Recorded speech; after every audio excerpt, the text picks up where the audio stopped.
All right, Shalom. First and foremost, I want to give all praise, honor, and glory to Yahweh, Bahashim, Yahushua, Bahashim, Rakakudash. Double honor to the apostles and the elders, great millstone that taught us this truth and that rule well. And salutation and much love for you, I can push this truth and sincerity over the four corners of the earth and enduring afflictions to feed and edify the elect. So we out here once again for another weekly edification, letting you so-called Negroes, Latinos, and Native Americans know you are the children of Israel according to the scriptures. All right, this is a place where we're in captivity under our enemies, the Edomites. All right, this is a place called Babylon the Great.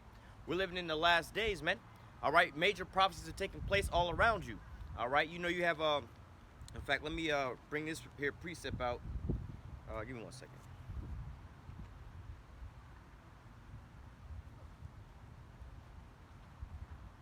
Losing pages here. But bring out this here precept. Let me come back to this. This is, 1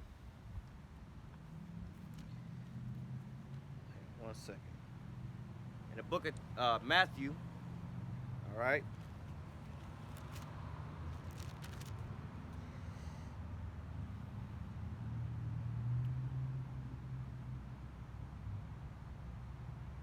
So let me start here, Matthew chapter 24, I'm gonna start at verse 32. It says, "Now learn a parable of the fig tree. When its branch is yet tender, he putteth forth leaves, and you know that summer is nigh. So likewise, when you shall see all these things, know that it is near, even at the door." All right, because what we're about to get into is the times that we're living in. All right, the prophecies that you know we should be taking heed to, that we should be watching. All right, the signs that was given for the end of the day. All right, you know, for the end days, more or less to say. All right, and just like you know anything else that you can see around you, you know you can more or less say measure the times diligently in itself, man. All right, you know, like right now is bright, hot day outside. You know, it's pretty much going to be a clear day. Or, you know, here in Florida, you know, things switch up. But, however, if it was dark and gloomy and cloudy outside, you would know, hey, rain is on the horizon, man. All right, so you can look around and you can see the things that's going on. You can know, you know, what season you're in, what temperature you're in, man. All right. It says, Matthew chapter 24, verse 32. "Now learn a parable of the fig tree. When his branch is yet tender, and putteth forth leaves, you know that summer is nigh. So likewise, when you shall see all these things, know that it is near, even at the door." All right, and you know one of the things that people get into. Let me keep reading. It says, "Verily I say unto you, this generation shall not pass till all these things be fulfilled. Heaven and earth shall not pass away, but my words. Heaven and earth shall pass away, but my words shall not pass away. But of the day and the hour knoweth no man, not the angels of heaven, but my Father only." All right, and this is a major stumbling block. All right, because most people will read this, and it's the first thing they say is, you know, to comfort themselves in their own wickedness. All right, because the scripture stated that the let me go grab that real quick. This is John.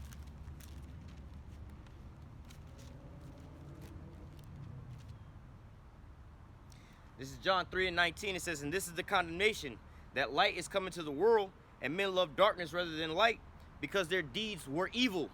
All right, so the stumbling block being that the fact of the matter is no man knoweth the day or the hour, all right, but the Father only. All right, people won't listen to exactly what that's saying. They'll see. Don't nobody know when the Lord coming back. Don't nobody know when the Lord is coming back. But what does the scripture say? "And this is the condemnation, that light is coming to the world." All right, and so you could how do I say equate that light, all right, to you being in a dark room, and you have that one light. What does that light give you the opportunity to do? To see forth in the darkness, man. To have guidance, to be able to lead you in a certain direction.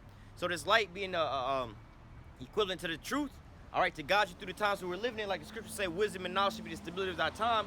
All right, you know, you have the light, and it's their point in time right about now to be able to show forth the things that are hidden in the dark. All right, but yet this is the condemnation, that light has come into the world, and men love darkness rather than light. They rather hide themselves into the lies that they're into, man. All right, the so-called misconception of these things, man. You know, people will sit there, you'll hear people all day long that are thinking they find out contradictions in the Bible and this and that, and they don't understand certain things, man. Well, see, this comes from this, and you believe this, and you believe that, man. That's why I don't believe all those things, man. But that's just the fact of the matter to cover, it's like a cloak to cover their sins, man. Because they think that in their mind, if for some kind of way, if they can find like a loophole or contradictory, a lie or something in the scriptures, anything in the scripture, you know, they like to quote the scripture when it benefits them, more or less to say, but then cancel the scripture when it doesn't benefit them, man. All right, you know, and that's the thing, because they're trying to hide themselves from their have a cloak for their sins, more or less to say. All right, they'll say like, oh, see, no man knows the day or the hour, so we can't even look at the Bible. Don't nobody know when God coming. Y'all can't tell us that God's about to be coming. So how you supposed to know? But in the same chapter, all right, and let me finish this off. We'll go back. John 3:19, and this is the condemnation. All right, that light is coming to the world. The truth has sprang forth. All right, the Lord has sent forth prophets. The Lord will do nothing but reveal his secrets to his servants, the prophets. Set forth the watchmen to give you the vision. All right, but yet and still, a lot of people say, hey man, we don't want to hear about these things, man. Prophesying to us lies, prophesying to us deceits. All right, don't tell us what's really going on, because we want to basically hide ourselves from being judged out here, man. All right, it says, and this is the condemnation that light is coming to the world, and men love darkness rather than light, because their deeds were evil. For everyone that doth evil hated the light, neither cometh to the light, lest their deeds should be reproved. And so that was the point I was trying to make, as far as going back to no man knoweth the day or the hour. While people would say, hey, see, don't nobody know. They try to hide from these things, but they neglect the fact of the matter is there's something that you call prophecies written throughout the whole scriptures, man. All right, to say before things that's going to come before time, man. All right, so hey, the Lord said, specifically that no man know the day or the hour. All right, but throughout the whole chapter of Matthew 24, which we'll get into, all right, it's going into basically the signs of the Lord coming. All right, and they literally like clearly just asked that question. We'll get to it, but they literally just asked that question straight up and down. But see, people would negate all these things, because like we just read, their deeds were evil. All right, if they had to come to grips with, what the Lord did give us signs of the times, and we can clearly, we can see the times, the signs of the times, then they would have to do what? Repent. They would have to acknowledge that what they're doing and how they're living is wrong. And they don't want to do all these things. They want to keep on going into the end, man. All right, they call it cognitive dissonance. All right, to where it's just like, yo, you know that what you're doing is wrong. You know what you're doing is going to get caught, but yet you still do it anyway, because why? You're how do I say, leaning and living after the flesh, man. All right, you have no real intentions of walking spiritually, man. You have no discipline on how to repent and seek the Lord, man. All right. Going back to Matthew chapter 24. Matthew chapter 24, verse 32, it says, now learn a parable of the fig tree. When his branch is yet tender, he putteth forth leaves. You know that summer is not. So the Lord gave you an example of, in a sense, of how to measure the times. All right, hey, man, when you see these different signs, you know the shit is right, man. You know what I'm saying? Just like, for instance, you could say, somebody will say, how do I, teach me how to boil some eggs. How do I know that the eggs is done when I start boiling them? Well, first you're going to put the water on and everything else like that with the eggs in there. And, first you ain't going to see no changes. But then after a while, you're going to start seeing small little bubbles come up. Then eventually you're going to see the water being very interrupted with a bunch of bubbles going on in there, man. The water's going to start what they call boiling, man. All right, after a boil for a while, you may see some of the eggs start cracking, man. All right, when those eggs start cracking and everything else like that, and, you've been boiling them for a while, you know that it's done, man. All right, so you have signs to look forward to. All right, but again, you have some people that's like with cognitive dissonance. You see the eggs is cracking and everything. Well, I don't know how I know they done. How I know that if I don't just sit over here and open it up, how I know that they not done, or how do I know that they done at this point in time? Then the eggs is all busting out the shells and everything else like that, man. All right, it's clearly it's right there, but you just want to ignore these signs, man. All right, but you have a lot of our people that are like that right now, man. You're given the signs, and not, so somebody can't just, point out like a so-called date and be like, oh, it's gonna happen on this date. No, we'll give you the signs of, it's, again, like boiling the eggs. They can't necessarily tell you, hey, man, as soon as you put the pot on, turn the pot on, it's gonna be exactly 12 minutes and 47 seconds, because hey, we don't know how hot the water is getting, what temperature you got it on. You can literally boil some eggs and have the pot on for like 20-30 minutes at a certain temperature, or you could have it at a higher temperature and take less amount of time. But you still have to get the egg to be boiled all the way through, man. So you can look at the signs to be able to see, hey, all right, now the egg is done, man. All right. Going back, Matthew chapter 24, verse 33. So likewise, when you shall see all these things, know that it is near, even at the door. So going back to the initial question, hey, when you see these signs, know that salvation is right around the corner, man. Again, no man knoweth. Well, let's read the jump down. Verse 36. But of that day and hour knoweth no man, not the angels of heaven, but my Father only. So the scripture said no man know the day or the hour. All right, you can't say, hey, like I was giving the example about the eggs, you can't say 12 minutes and 47 seconds, man. But look at the signs of the eggs, man. Once the water start boiling, the eggs start cracking and stuff like that, you know your eggs is done, man. All right, same way in this here time, man. we're about to go through some of these prophecies that's going that we're living in right about now to let us know we're in that time, we're in that season, wherein the highest will begin to visit the earth, as the scripture says, man. All right, well, all these things are taking place, but again, it's not the scripture saying, because again, people use that as stumbling blocks. You don't nobody know when the Lord coming, but this whole chapter is talking about the signs, the times, and the seasons that we will be living in. All right, and the things that we should be looking for. All right, but the scripture also say no man know the day or the hour, so we can't say, oh, July 26th or July 14th, the Lord coming back on this date, July 14th, 2027. The Lord gonna be here on that day at 4:37 p.m. He gonna come rolling up. We can't say that, man. So we don't know what day or the hour he's gonna come in, man. But we do know that we're living in those times right about now. All right, where the Lord is making major moves, bringing in the last final prophecies, man. We can measure the times diligently, as the scriptures say, Lord will get to by looking at the prophecies that the Lord set forth for us and see which ones have come to pass and which ones are left, man. And how the end game plays out, because we know it's going to be predicated off of what? The MOTB. All right, Esau about to, like the scripture said, when he's about to fill his belly, all right, when he's about to so-called accomplish his enterprise, the Lord is going to rain it upon him while he is eating. All right, so hey, how does it say? The Lord, not disrupts, but let me grab that real quick. That's a little side note. The Lord disappointed the device of the crafty. All right, so he cannot perform his enterprise, just roughly paraphrasing in Job chapter 5. But nevertheless, also in Job 20 says when he's about to fill his belly, all right, when he's about to get his New World Order fulfilled, as we can see, that's what he's going for right now. All right, with the global collapses going on. All right, also World War III is being piled up, and Lord's will, we'll get into that topic as well today. But you see these things coming together as one big whole picture, man. And therefore you can do what? Measure the times diligently in itself, man. All right. So now let's go back to, matter of fact, let me read that real quick, and then we'll come back to this Matthew.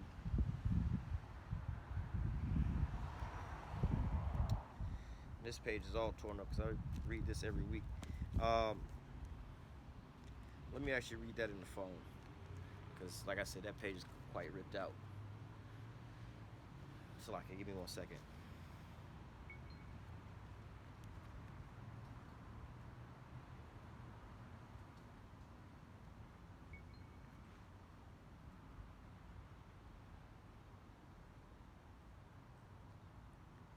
All right, this is Habakkuk chapter 2, verse 1. It says, I will stand upon my watch and set me upon the tower, and will watch to see what he will say unto me and what I shall answer when I am reproved. All right, and so, hey, that's what the Lord did. He set up his prophets, all right, to be on the highways and the byways for one, hey, to watch and to be able to go back out and to warn the people, all right, because that's what the old watchmen did. They stood up on the watchtowers, man, all right, when they seen impending danger or the enemies coming in, all right, they would ring the alarm, more or less to say, man. And that's what we're doing right about now, man. We're on the watchtowers, all right? We're watching these prophecies coming to pass. We're warning the people, man, how much closer the enemy is to advancing towards us, man. All right, let's say that we were, 200 years back, man, out on the highways and the byways, man. All right, well, what could we see at that point in time? Well, hell, Jake ain't really quite waking up to where he at today, so we know that we're kind of far off. The MOTB, they ain't even got computers right now, man. All right, so we know that that's not really coming to pass at this point of moment. All right, maybe I guess 200 years ago, even before that, because you had World War I and II. That wasn't even that long ago, but nevertheless, you can see what I'm saying, man. Those things were kind of far off. The technology for having thermonuclear warfare wasn't quite created at that point in time, so we can tell you, hey, we're kind of far off. But now you have all the components, all right, to bring in the end of the world. All right, you got the thermonuclear missiles, which is set for destruction of Babylon the Great. All right, all ye archers that bend the bow, aim at her and shoot at her, spare no arrows. All right, from one side of the earth to the other side, those glittering swords. All right, the things that's gonna make up the the clouds depart like a scroll. All right, the destroyer, the destroyer. How does it say? I've created the destroyer to destroy, or the waster.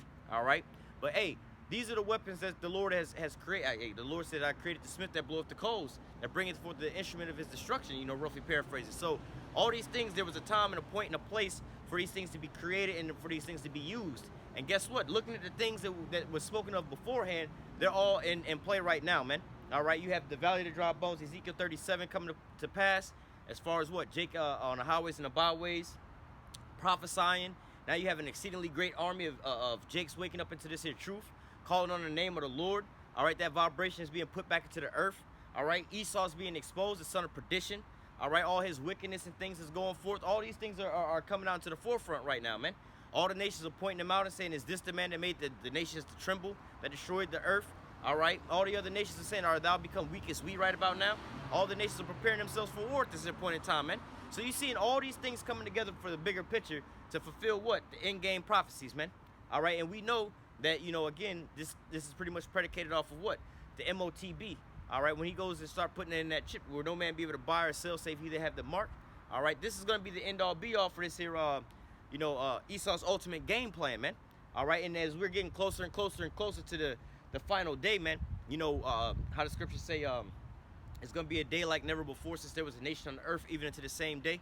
All right, you know, matter of fact, we're right here in that chapter. Let's go ahead and go back to that real quick. Matthew 24 and verse 21, it says, for then shall be great tribulation, since there was not such as was not since the beginning of the world to this time, no nor ever shall be. And except those days should be shortened, there shall be no flesh saved, but for the elect's sake, those days should be shortened. And so, hey, going into that, you know, these days are how you say being shortened by way of what? The prophecy speeding up, man. All right, you see how bad it is out here in just in regular life, you know, with, you know, like the scriptures say how Lot was vexed with the filthy conversation of the wicked, man.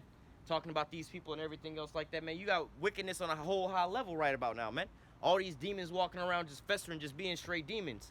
I heard I was having a conversation with somebody the other day about something in this it's a TV show that was coming out, and it was like, oh, I don't like this guy because of you know, his personal beliefs and everything else like that, and so on and so forth. I'm like, what the fuck?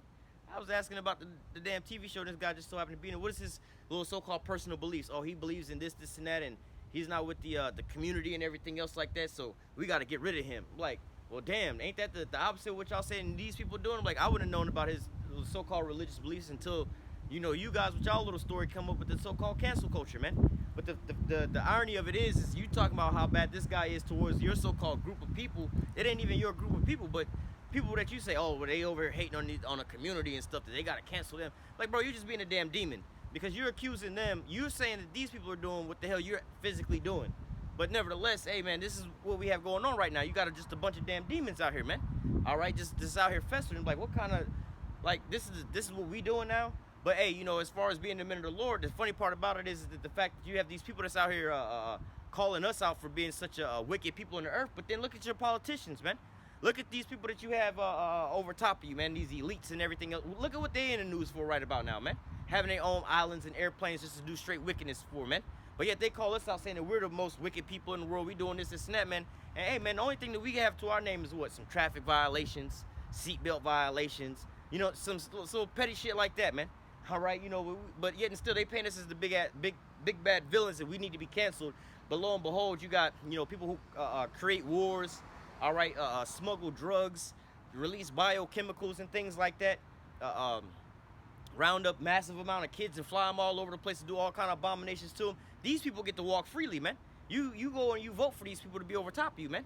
You have whole entire corporations and industries that are backed and financed by these same people, man. And you go out and buy day in and day out and buy their products, but then you want to cancel us for talking about, you know, being righteous, man, and putting away wickedness, man. But the scriptures say, woe unto you that call good evil and evil good, man. All right, but hey, this is where we at right about now, man. We're at the end all be all, man. If the Lord don't shorten this here time by bringing forth more and more of these prophecies quicker and quicker, man, no flesh will be saved out here, man. We're getting to a point now, as a side note, you got your boy AJ out there, you know, Mr. Jones, basically, well, I think they just raised the number of what he had to pay. It was like I forgot how much, a couple $1 million, man. Not a couple, but some millions of dollars, put it that way. All right, for what he believed in what happened in the little school situation in Connecticut, man.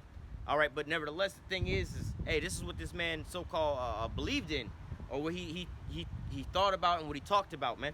But now they're over there canceling him for his words and everything else like that. But the irony of it is the fact that you have these other folks that are out there, you know, you see these people that are so-called, and these protected or marginalized groups, the people that are so-called being hated on by all these other people, you see them out there in these little protests and the things that they're out there doing, man. But yet and still nobody say anything about them. Nobody say anything to these people about these types of things. So, hey, we know that, you know, as far as your boy Mr. Jones' his case is going, you know, once they can get him off, because he talks about a lot of these different things that you know, how does this you know, talking about the secret counsel of the wicked, man. He goes into a lot of these things. Matter of fact, let me grab that real quick.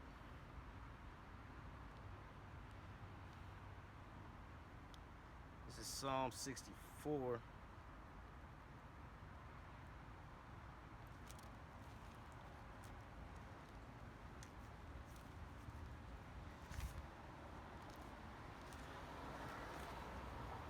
Salakia.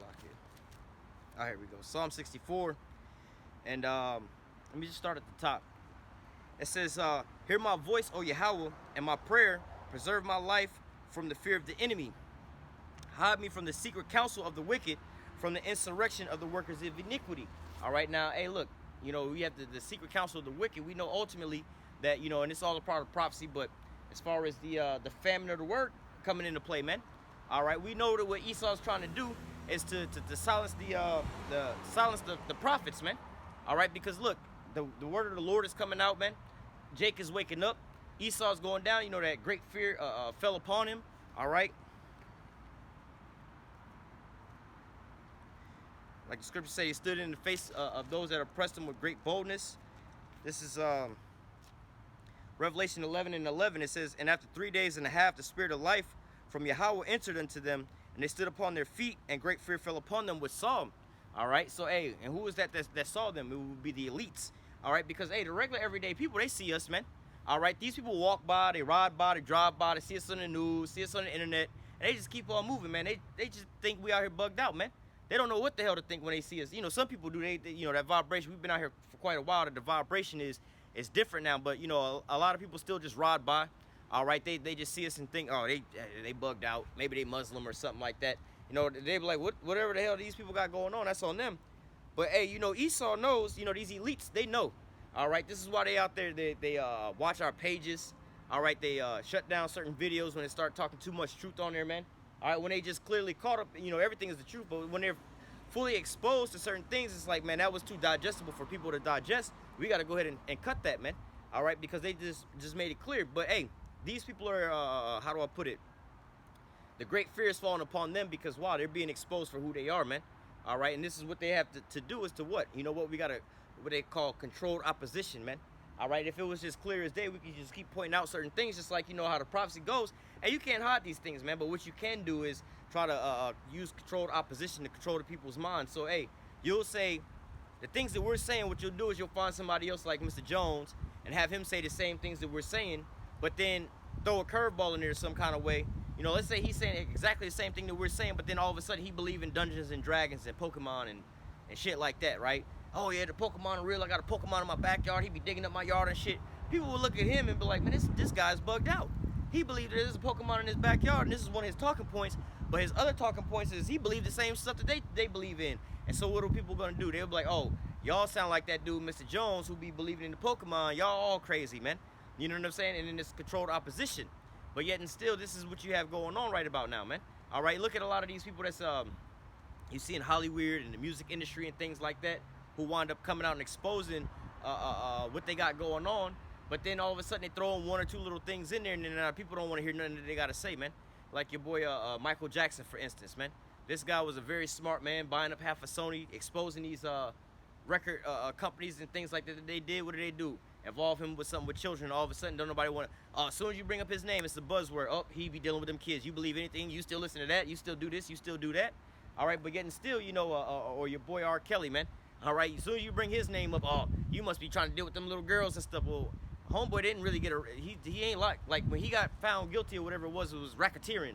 This is like some mafia shit. This ain't got nothing to do with the sex trafficking or nothing that they said that they was doing. But yet and still, they'll put those things out there like, oh, he was charged with all these things. What was he actually found guilty of, man?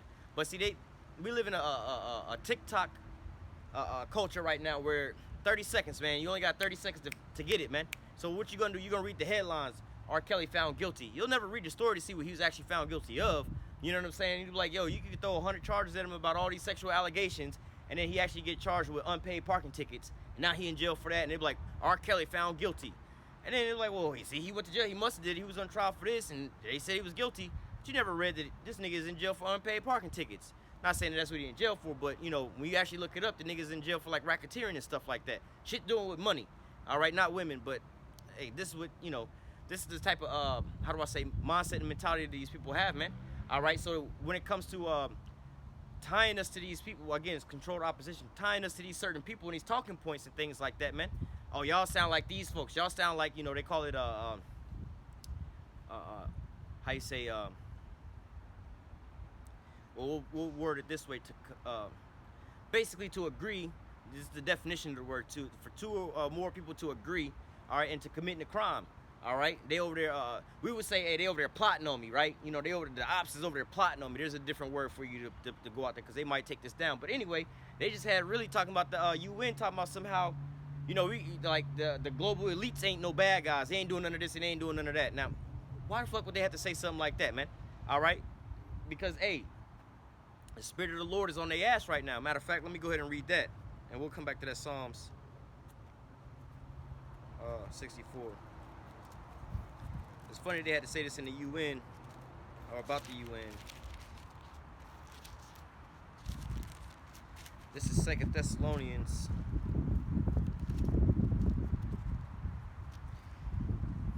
Second Thessalonians, matter of fact,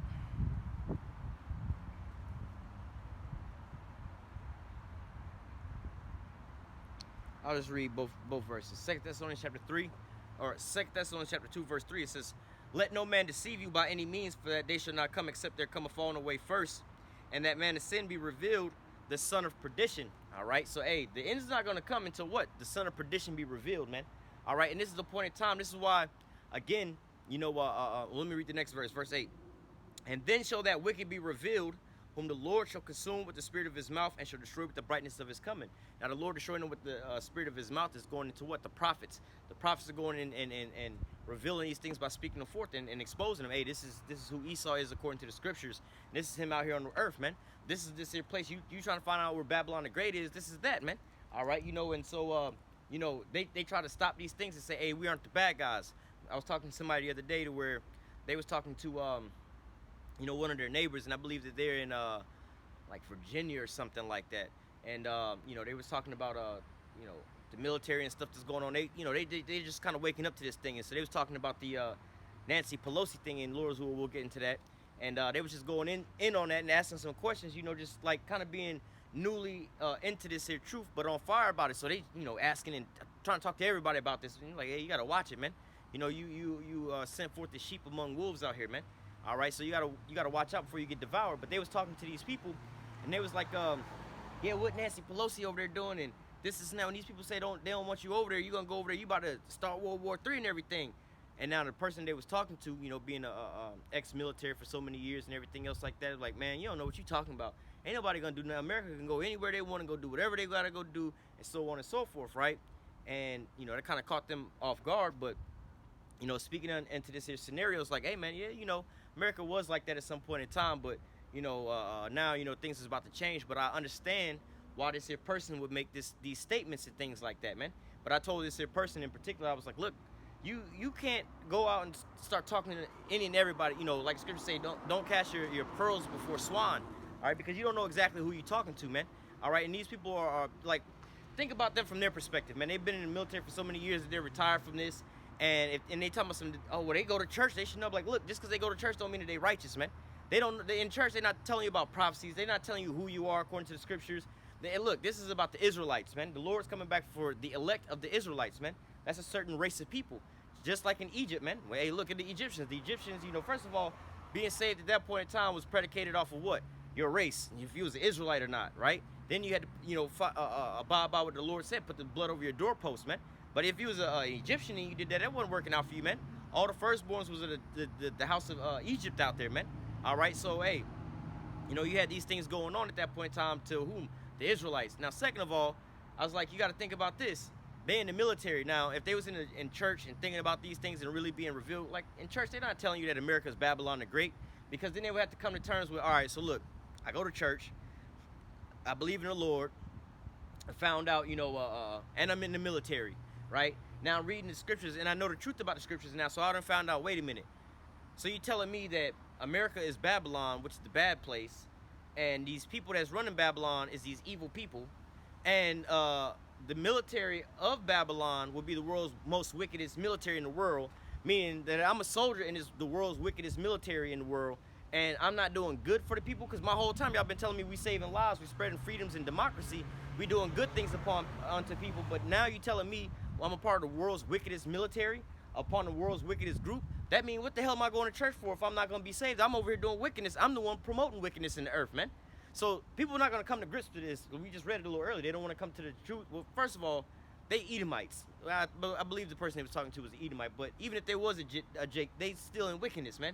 The point I'm trying to get at is the fact that they have to come to grips with all these things. Like, wait, I'm not actually matter of fact, let me just read this as a matter of fact, because it actually tells you in the scriptures how this will play out, man. All right. But yeah, going back into that that observation about, you know, just telling any and everybody about these things, like, hey, man, you know, you got to understand this is not for everybody, man. All right. But let me read this real quick. Boom. Wisdom of Solomon chapter 5 and verse 1. Then shall the righteous man stand in great boldness before the face of such as has afflicted him and made no account of his labors. All right, and that's what we're out here doing, standing on the highways and the byways, you know, prophesying. All right, hey, again, you know, these elites are shook, all right, you know, because of the fact that, you know, you got the men of the Lord that's standing up in great boldness, all right, in the face of, like scripture say, behold, the devil shall cast some of you into prison. These things are still coming down the pipeline, man. The famine of the word, all right, you're going to be hated of all nations for my name's sake, all right, for coming out and telling the truth, man. Have I become thy enemy because I tell you the truth? All right, but, hey, these are the times that we're in. These are the things that we're facing right about now, man. These are the things that are coming down the pipeline, man. All right, you have to have faith in the Lord. The Lord's going to provide for you, man. The Lord's going to protect you in these days, man. All right, you know, you see the so-called shockwaves they trying to send with Mr. Jones. Look, we can sue you for millions and millions of dollars because you're not going with our narrative of what we're talking about, man. But, hey, man, do what you got to do, man. All right, because the Lord has already prophesied about these things, man. We're going to have faith unto death, man. All right, but continuing on. Then shall the righteous man stand in great boldness before the face of such as afflicted him and made no account of his labors. When they see it, they shall be troubled with terrible fear and amazed with the strangeness of his salvation, so far beyond they look for. And ultimately, that's going to come in the form of, you know, when the chariots come in and scoop us up, man. All right, Lord's will, we're part of that number. But hey, at that point in time, you know, when the people have been laughing and scoffing at us the whole time, we've been telling you about the so-called UFOs. All right, and you know, hey, now is the time, you know, the Pentagon's releasing papers and videos of what they call UAPs and everything else like that, the UFOs. All right, and hey, people still kind of laughing and joking. But hey, when they see these things, they're gonna have that great fear. Oh shit, what is these UFOs and everything else like that? Then it's gonna really start dawning on them. All right, once they start seeing the elect being beamed up into these things, man. All right, in the face of the missiles coming down, World War III, everything else going on, the turmoil, they're gonna see people getting beamed up, and then people getting zapped by these things, man. And they're gonna be like, oh shit, you know, that's the greatest oh shit moment. It says, and they repented and groaning for anguish of spirit shall say within themselves, this was he whom we had sometimes in derision and a proverb of reproach. All right, so hey, this is the guy that we sometimes tormented. Oh, this nigga bugged out, man. We gotta cancel him. Oh, you gonna be hated of all nations for my name's sake. So hey, man, we gotta stop rocking with him because he be believing in this crazy mess. We gotta stop rocking with him because he believed that the Lord is a so-called black man. We gotta stop believing it, or stop rocking with old boy because he believed there's some UFOs and the Lord gonna come back in UFOs, man. Hey, we gotta stop rocking with him because he believed that the white people going into slavery, man. And that America is Babylon the Great. America is wicked, man. Hey, man, stop rocking with him, man. All right, hey, they gonna be like, wait a minute, this was him who we thought was bugged out, and the whole time he was right. Now we over here wrong again, but look, they so far invested into this. It's like, nah, it ain't no turning back now. Because it's like you ever see in movies, it's depicted in movies a lot of the time, and TV shows and stuff like that. You might have the husband and the wife, or one guy driving and another person riding, and they say, nah, I know where I'm going. I don't need no map. And they just start going and going. Nah, I think we were supposed to turn off about an hour ago. Nah, I don't need no map. I'm good. I don't need no map. And they're looking and looking and looking. It's like, yo, bro, I think we lost. I think we going the wrong direction. And the driver's like, nah, I'm good. And it's like, if you admit now, you know what I'm saying? Like, the wise thing to do is to go ahead and admit as soon as possible. But you keep holding on to that. It's like, you know what? Nah, we good. Because if I do that, then I got to sit there and save face, man. You know, but, hey, lo and behold, they want to just keep on going in their wickedness. All right, now, if I say I'm going the wrong way the whole time, Now I got to give up my driving seat, and I got to sit here and admit defeat, and I got to have this awkward ride back home with old boy. But yet, hey, like I said, you see it in movies all the time. Like, man, 2 hours later, now they arrive. Like, we went this way and that way and this way, and we got lost because Jim didn't know where we was going. He didn't want to look at the map, and I told him. But hey, this is where these people at right now. They're too far invested into this here thing, man. All right, they invested their life in wickedness and the things that they doing. Man, if they right, then that means I'm doing all this here wicked shit, and I ain't a part of the Lord's elect and everything. And you telling me that me going to church and paying my tithes on Sunday ain't good enough for y'all? You telling me that cause I give to these old ladies, that ain't good enough, and everything else like that. I don't walk some old folk across the street. You telling me whatever I'm doing and how I'm living my life ain't good enough? Man, see, they gotta accept all these things, man. All right, they not comfortable with that because why? They're living after the flesh for one. All right, not after the spirit, and two, they got too much pride to repent. All right, too much pride to ultimately it's not for them, man. You know, long story short. But hey, going back to like we read earlier, they don't want to come to the light. At least their deeds be reproved, man. At least they be exposed to these things, man. But yet this is where we at right about now, man. But going back to the story about the person in the military, if they had to come to grips that, you know, Nancy Pelosi, like they're not gonna come to the point. It's like, you know what, Nancy Pelosi need to stay her ass somewhere because that's gonna cause these other nations to want to come and bomb us and everything else. Like, you making the whole world mad? Oh, they ain't gonna bomb us. They're gonna do this and they're gonna do that. And they don't want to have that as a self-realization. It's like the bully. If the bully, he big and bad, yeah, he could bully everybody in school. But once he bullies everybody in school, he bigger than everybody. You know, so he could beat them all one-on-one. But once he bully everybody in the school, guess what? Now everybody in the school can they all got one thing in common. This bully done bullied us. So now we can come back and go stomp him out all together. And he can't beat all of us. You see what I'm saying? Now, the bully ain't gonna never come to grips with that in realization while he beating up these little kids that one day they might all band together. Nah, because in his mind, nah, they all punks. They all, look, watch me punk this guy. Watch, they ain't got the balls to do nothing against me, man. But hey, you bullied them enough, and then you get to a certain point to where now they will just want to all band together and stomp you out. And this is what's gonna happen. But again, the pride of thy heart has deceived thee, thou that dwellest in the clefts of the rock, saying, who shall bring me down to the ground? But this is where we at right now. But again, like I said, they would have to come to that self-realization that, hey, maybe we're the wicked, man. They think that they're still fighting a good fight. They think that they're fighting the fight that so-called bring on the Lord's doing and everything. Well, they are, but they're the wicked. But they think that they're doing everything. God bless America and God, like, bro, you don't realize you're the wicked nation that the Lord is coming back. Y'all gonna fight against the Lord, man. You and your military about to fight against the Lord. Why the Lord? You know, the Lord is preserving you for the day of judgment, but you're not on the side of the Lord, man. All right. You know, if you was to tell these same people in the military, you know that y'all gonna fight against the Lord, right? Why would we fight against the Lord? That just sounds stupid, man. We believe in God and everything else like that. Now, granted, if the Lord try to, how they say it, if the Lord try to challenge our national security, then we're going to have to bring it to him. You know what I'm saying? That's the pride of these damn devils. But they don't, these, like I said, they have to process these things in their mind. All right, like, wait a minute. If we're not a part of, you know, I go to church every Sunday and pay tithes, and I think that I'm righteous and everything, but you telling me that these people going to do that, that means God ain't with us. That means that we might be the wicked nation. Everything that they've been doing, they've been being told that they was doing wasn't for righteousness' sake, it was for wickedness' sake, man. They've been lied to about all kind of things, like, oh, our forefathers came over here and we, how they say, we civilized these people. They're not under the impression that their forefathers came over here and terrorized some people and raped, robbed, and murdered some people to take this here land, man. They're not under that impression, but that's exactly what happened. They've been brainwashed to believe, like the scripture say, they inherited lies, man. All right, their forefathers had told them things that wouldn't profit them. All right, let me go grab that real quick, and we'll come back to this.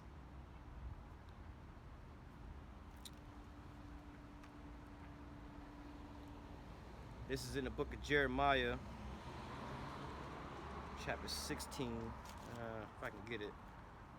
All right, I'll just drop that. Jeremiah 16 and verse 19, I think it is. Yeah. Jeremiah 16 and 19, it says, Yahweh, my strength and my fortress and my refuge in the day of affliction. The Gentiles shall come unto thee from the ends of the earth, and shall say, surely our fathers have inherited lies. It's like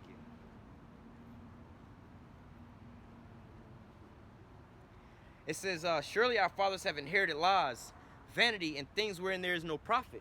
So, again, like, you know, speaking on this here subject and this topic, man, you know, and we're going to get back to that Wisdom of Solomon 5, but, hey, man, they're going to have to realize that they've been inherited lies the whole time, man. Their whole story is going to come crashing down upon them, man.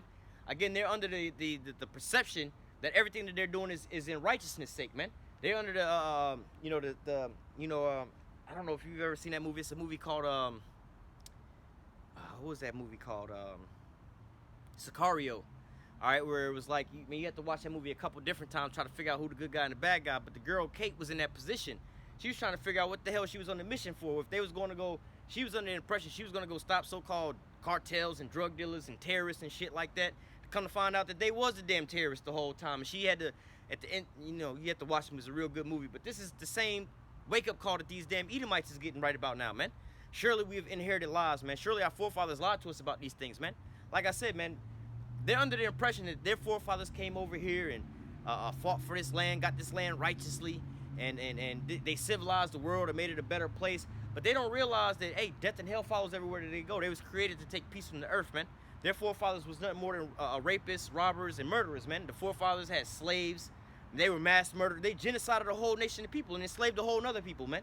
This is the how do I say? This is the heritage of the damn wicked, man. All right, just straight murderers and killers, man. These are these people forefathers, man. But they've inherited lies that they're the saints of the earth and everything else like that. They're doing good around the whole globe. Their military goes around the globe to help people out, but they don't see the carnage that happens on the other side of these things, man. All right, but hey, they're gonna one day wake up to like, yo, is this who we one time had in derision? Because we telling the truth, but they're waking up to these damn lies that they've been inheriting right now, man. And it's gonna be a hard, bitter truth to a lot of these damn Edomites, man. All right, let's get back to that Wisdom of Solomon 5. It says, Wisdom of Solomon 5:1, it says, and then shall the righteous man stand in great boldness before the face of such as afflicted him and made no account of his labors. All right, and that's, hey, we've been out on the highways and the byways, and, you know, we're not in a secret little temple or a secret room, a secret church, and having secret meetings with the rest of you jakes. Hey, look, you know, on the low, you know, goddamn white man is the devil. This nigga been killing us and shit. Don't, you know, the white man, the white man, the white man. Nah, man, we on the highways and the byways, man. And we upload the videos, man. People know, that's one of the things that people so-called know us for. Although they just hate white people and stuff like that. That's what they say. But no, we just exposing you for your wickedness and the wicked shit you've been doing, man. How the hell are we the ones that's so-called hate group? We wasn't lynching your ass. You was lynching us. All right? We not the one bombing other nations and disrupting whole nations and how you say moving around civilizations and things, destabilizing countries, man. That's you that's doing those things, man. We just calling you out for doing them, man. But yet they call us the wicked for these things, man. Hey, but this is why you the damn devil, man. All right? You the deceiver of the earth, man. All right? And when they shall see it, they shall be troubled with terrible fear and shall be amazed at the strangeness of his salvation, so far beyond that they look for. So again, like I said, man, hey, when they see this this salvation this come, man, they're gonna be shitting bricks when they see the chariots first and foremost, man. All right. You know, it's all fun and games now. Yeah, we look crazy nowadays, but this is exactly what we speaking about, man. They're gonna see these things and it's gonna be that great old shit moment, man. Oh, they believe in UFOs and everything. All right, now the Pentagon releasing these things. Some people is shook. Some people still laughing. Some people think, oh, that's Project Bluebeam and everything else like that. All right, man, look. When them chariots pull up and start blasting your ass, you go out there and say it's all fake. You go out there and say it's a hoax, man. But when you see Jake being beamed up, all right, your response is going to be this. And they repenting and groaning for anguish of spirit shall say within themselves, this was he who we had sometimes in derision and a proverb of reproach.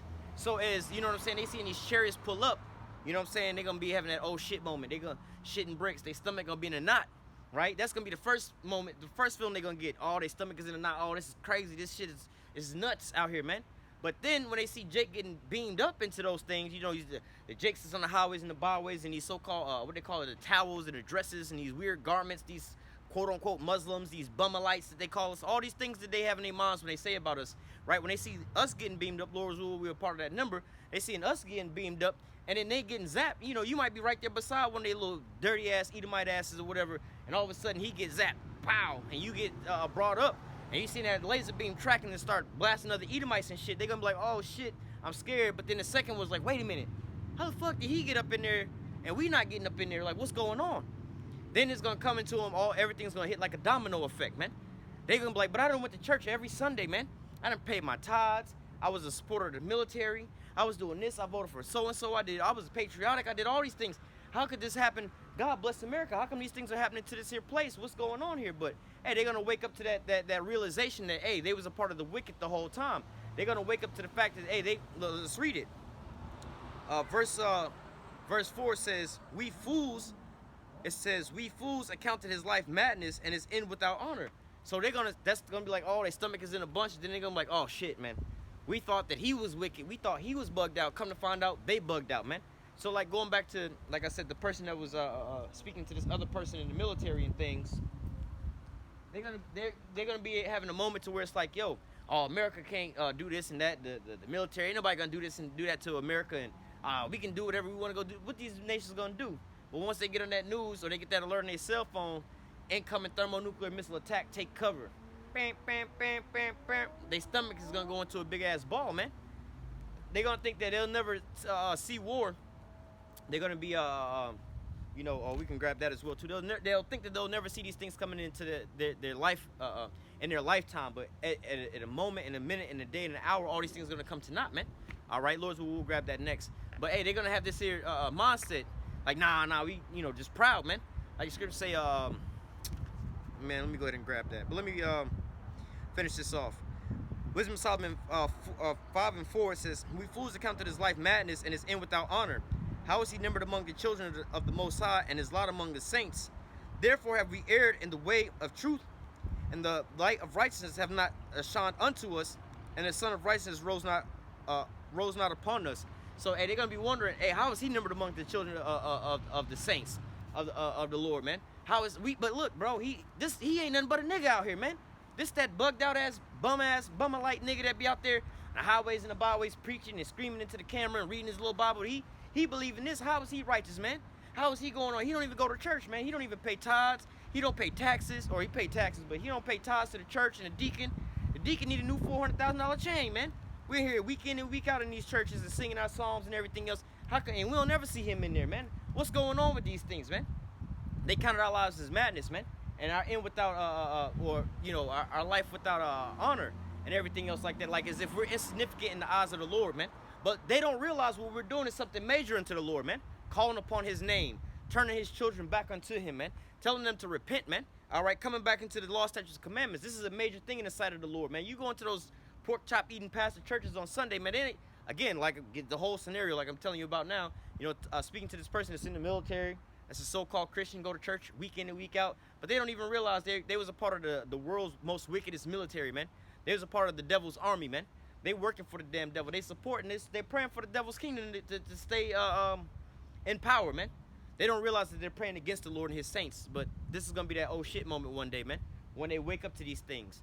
But hey, this is going to be a harsh reality, all right? Just like back in the olden days, man, when the Lord was on the scene, man, there was groups of Israelites, you know, they say crucify him, thinking that the Lord was wicked and they was righteous. But then, in the Romans, man. And then what? After they crucified the Lord, they said, surely this was the Son of God right here, man. Man, we done fucked up, man. Oh, shit, man. Like, imagine them that night when they had to go to sleep after seeing what happened after they crucified the Lord, man. Imagine what it was like sitting around the dinner table after that event. You know, it wasn't a joyous thing.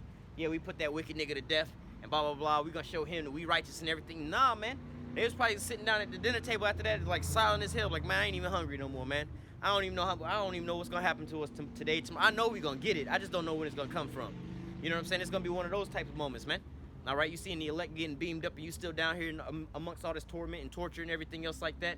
Warfare going on, chariots zapping people, and you still down here. You getting, man. Hey, man, it's gonna be like the scripture say, woe unto you that desire the day of the Lord. All right. Come back to that.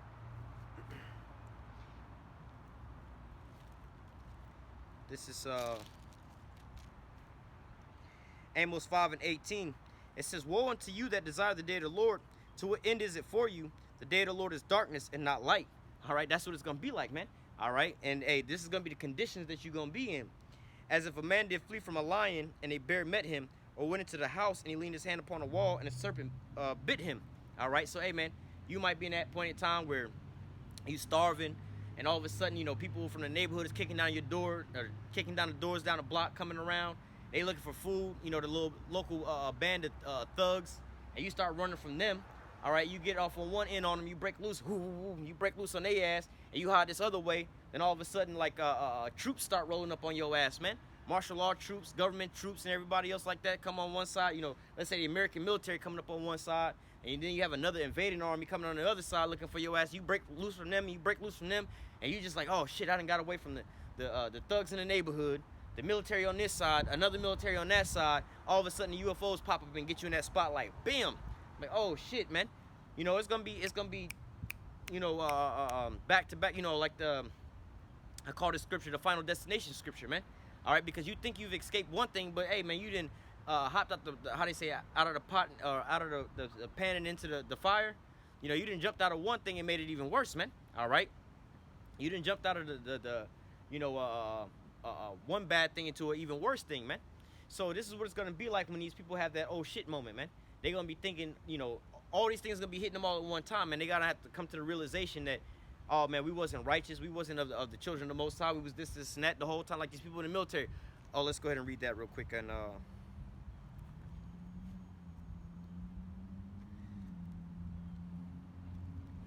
Salakia. Actually, I can read it right here too. Obadiah. Matter of fact, let me read it from the top. Obadiah 1:1.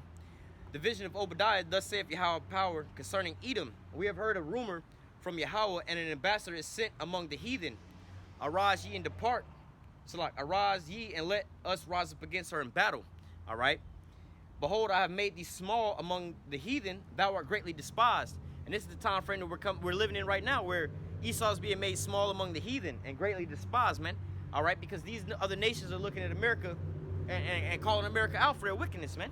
All right, oh man, these fucking Americans keep coming over here. You know, they have the sentiment around the globe. Oh, these stupid Americans. America, go home, man. Yankee, go home. They've always been saying these things like these things like that, man. All right, you know, and they tell you travel advisory, travel warnings about you so-called white people traveling all over the damn globe, man. There's not very many places around the globe where you can go and you so-called accepted like that, man. Even amongst your European brethren and things like that, they hear you talking like, oh, you fucking Americans. You know what I'm saying? They don't even like you over there, man. All right, you know, now granted, when they see Jake, you know, go over to these other countries, they have a little more sympathy for them, because they be like, well, we know y'all condition. Even if they're a little bit racist and things like that, it might just be on that type of tip, not the fact that they're Americans. They be like, well, we kind of get that y'all niggas is in captivity, so, you know, this ain't really our beef between y'all. Y'all ain't the ones doing this shit. We know y'all in captivity. But to the so-called white man, like, nah, man, we remember what you've done to our culture. We remember what you've done to our people. Just like, you know, the taste that these Japanese people have in their mouth against so-called black people. Now, granted, some of them might not like so-called black people, man.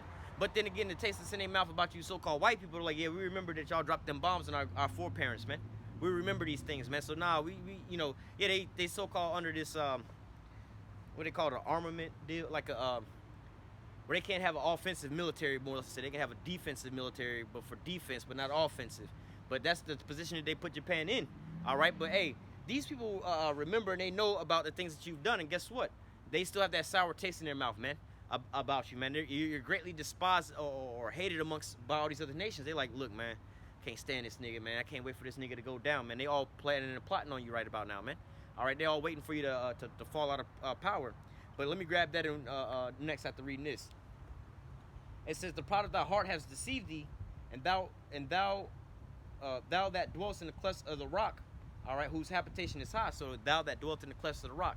That's where the term Caucasian comes from. All right, you was dwelling in the Caucasus Mountains. All right, and that's why you a cave dweller, man. You know, they talking about something so easy a caveman could do it. Well, the only people that actually live in the caves like that was you Edomites. All right, and you was living in the Caucasus Mountains. This is where you get the term Caucasian from, out there near Georgia, Russia. Look it up on the map. The Caucasus Mountains is where you get the term Caucasians from, man. This is why you like building all your buildings, your high-rise buildings, out of concrete and everything else like that, man. This is something, the first skyscraper came, I believe, in Chicago or something like that. All right, and this is where, or modern-day skyscrapers, you know what I'm saying, came from, was Chicago, man.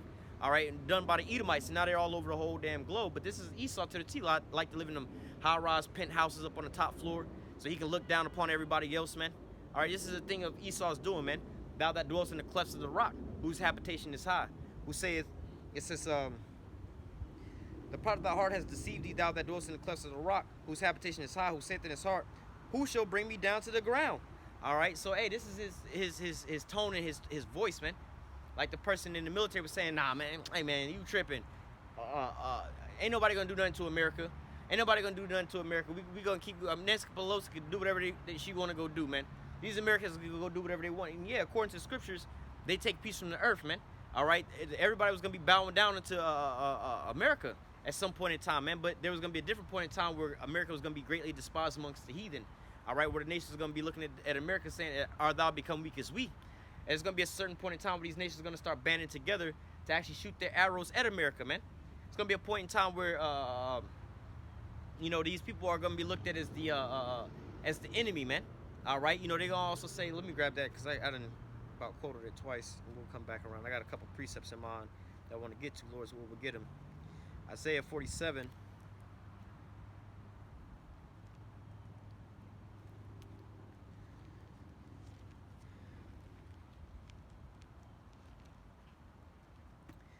This is Isaiah chapter 47. I'm going to start at the top.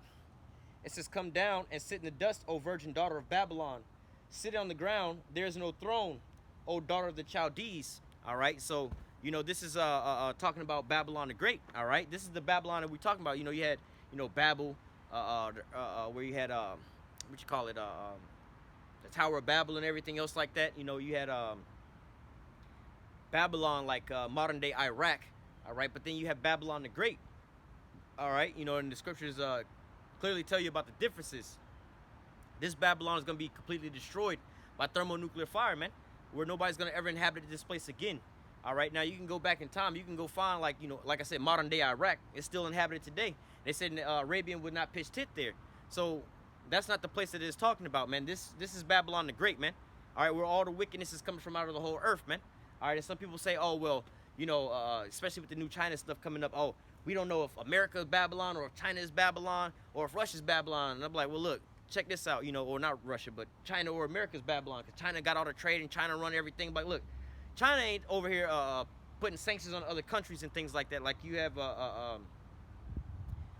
sanctions put on different countries where they can't make trade, like Venezuela and things like that.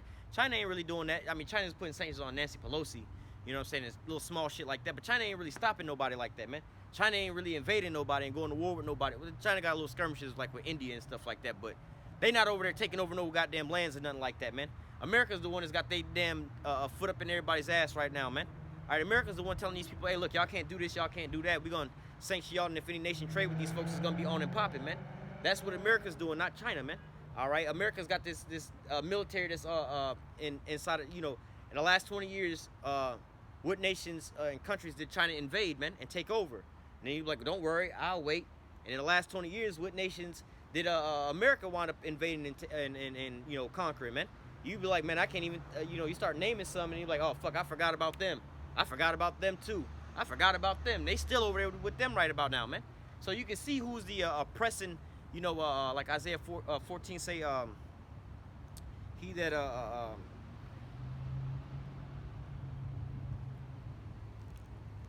something with a continuous stroke, smite the people. This Isaiah 14 and 4, it says, thou shalt take up this proverb against the king of Babylon and say, how has the oppressor ceased and the golden city ceased? So what nation is oppressing all these other nations, man? Is it China that's oppressing these other nations, or is it America that's oppressing these other nations? Now look, granted, you know, we get all of our trade from China. Now, China was wearing the mask before anybody else. Why was China wearing the mask before anybody else, man? Not dealing with the virus, but they was wearing the mask over there because of all the goddamn smog and pollution in the air. Why do they have all the smog and the pollution in the air?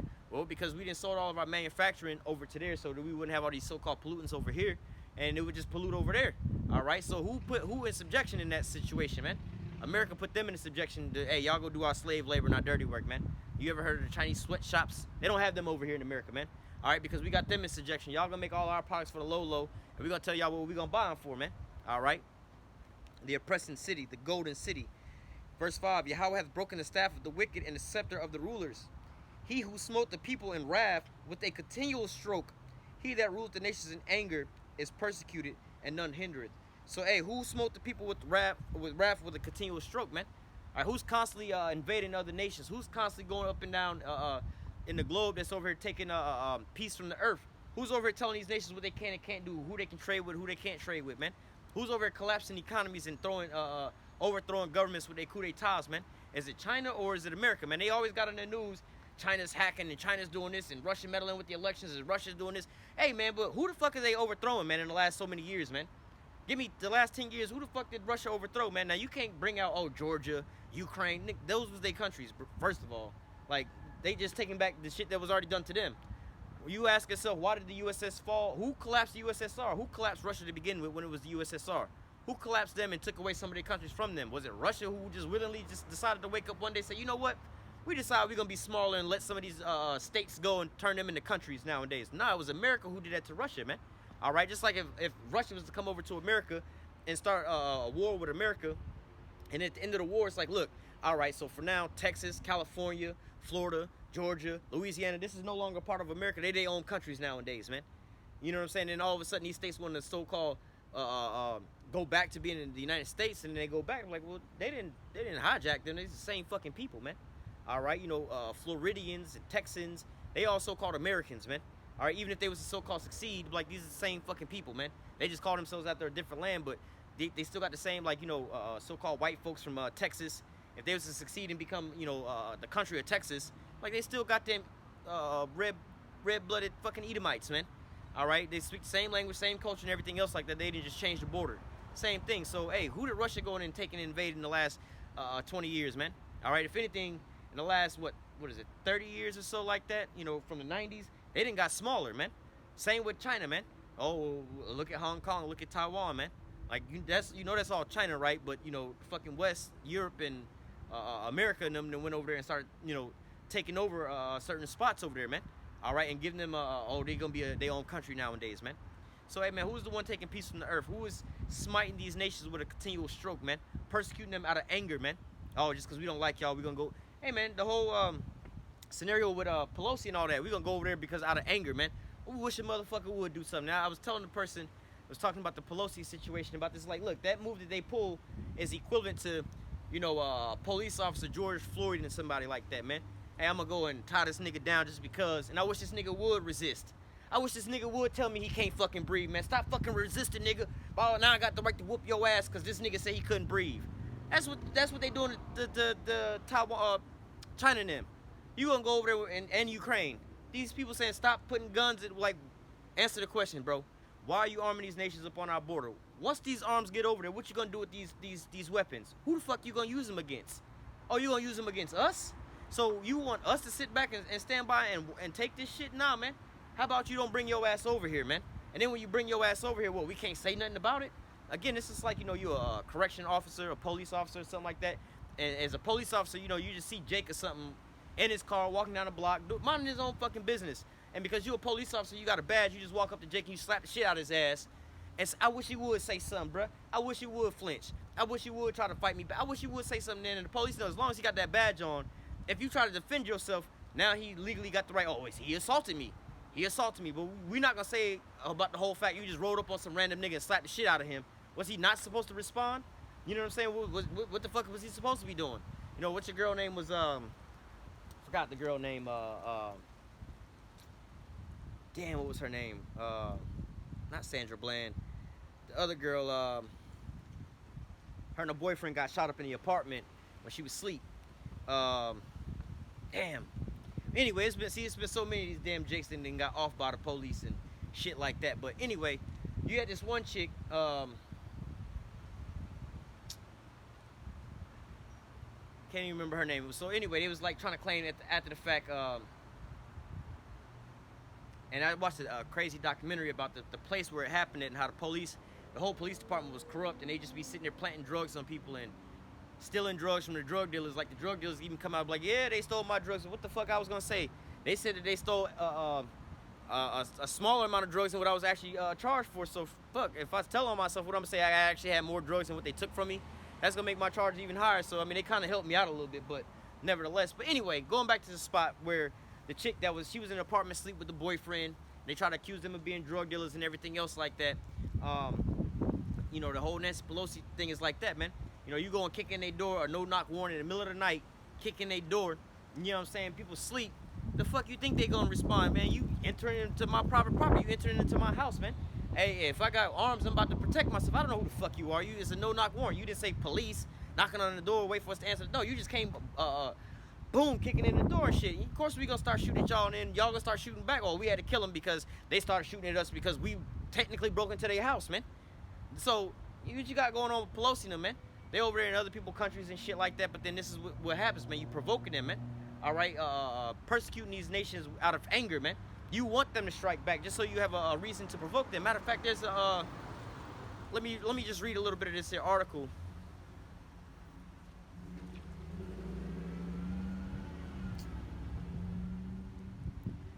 I think I can find it.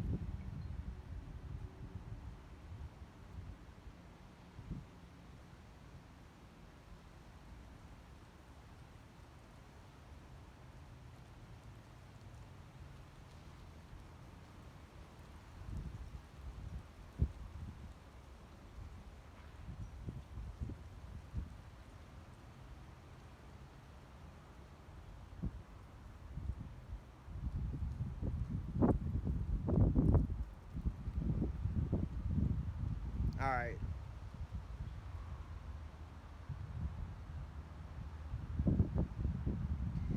So it says Pelosi was China's dream, says Trump. It says the former president said crazy Nancy Pelosi gave Beijing an excuse to escalate over Taiwan.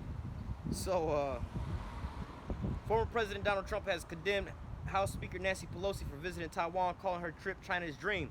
Trump previously argued that Pelosi's visit, which led to large-scale Chinese military drills and severing some diplomatic links with the U.S., could cause great frictions and hatred. Crazy Nancy Pelosi, what the hell was she doing in Taiwan? Trump said during a campaign-style rally in Wisconsin on Friday, she was China's dream. She gave them an excuse.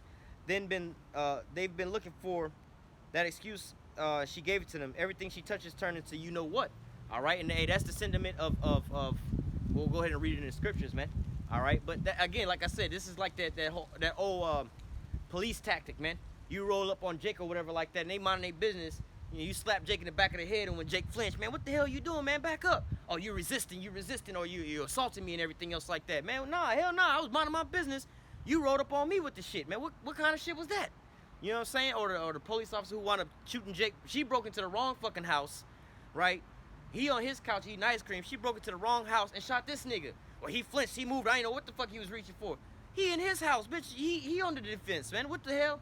You in the wrong? Well, shit, he shouldn't have been reaching for something. Bro. You shouldn't have been in his house. That don't give you no goddamn excuse to be shooting nobody, man. Just roll up in their house just because you want to. Then you say, oh, you fear for your life. How the hell you fear for your life when you break into somebody else's house, man? But this is what they got going on, man. But hey, this is the agent of chaos, man. The agent of death, man. All right, this is Revelation chapter 6.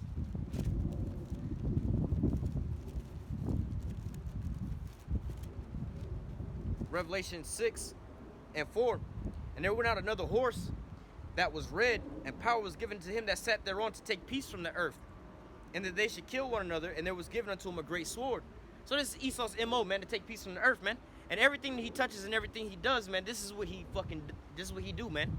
Like, I give you that example because, like, I got to talk to Jake in the Jake talk, man. You know what it's like, man. Like, look, sometimes you see Jake, there's been videos where it's like, you even see some Jake, and I believe that these motherfuckers is Jakes too, but you see, like, you know, these what look like Edomite cops. There's a video of an Edomite-looking cop that seen Jake, and Jake was talking shit to him. He was like, "What's up, Dan? You wanna fade? What you wanna fight?" He like, "Man, go on somewhere. You know you got that badge on. As soon as I hit your ass, it's you know you gonna arrest me and shit." He's like, "Nah, I ain't gonna arrest you. I'll take this shit off."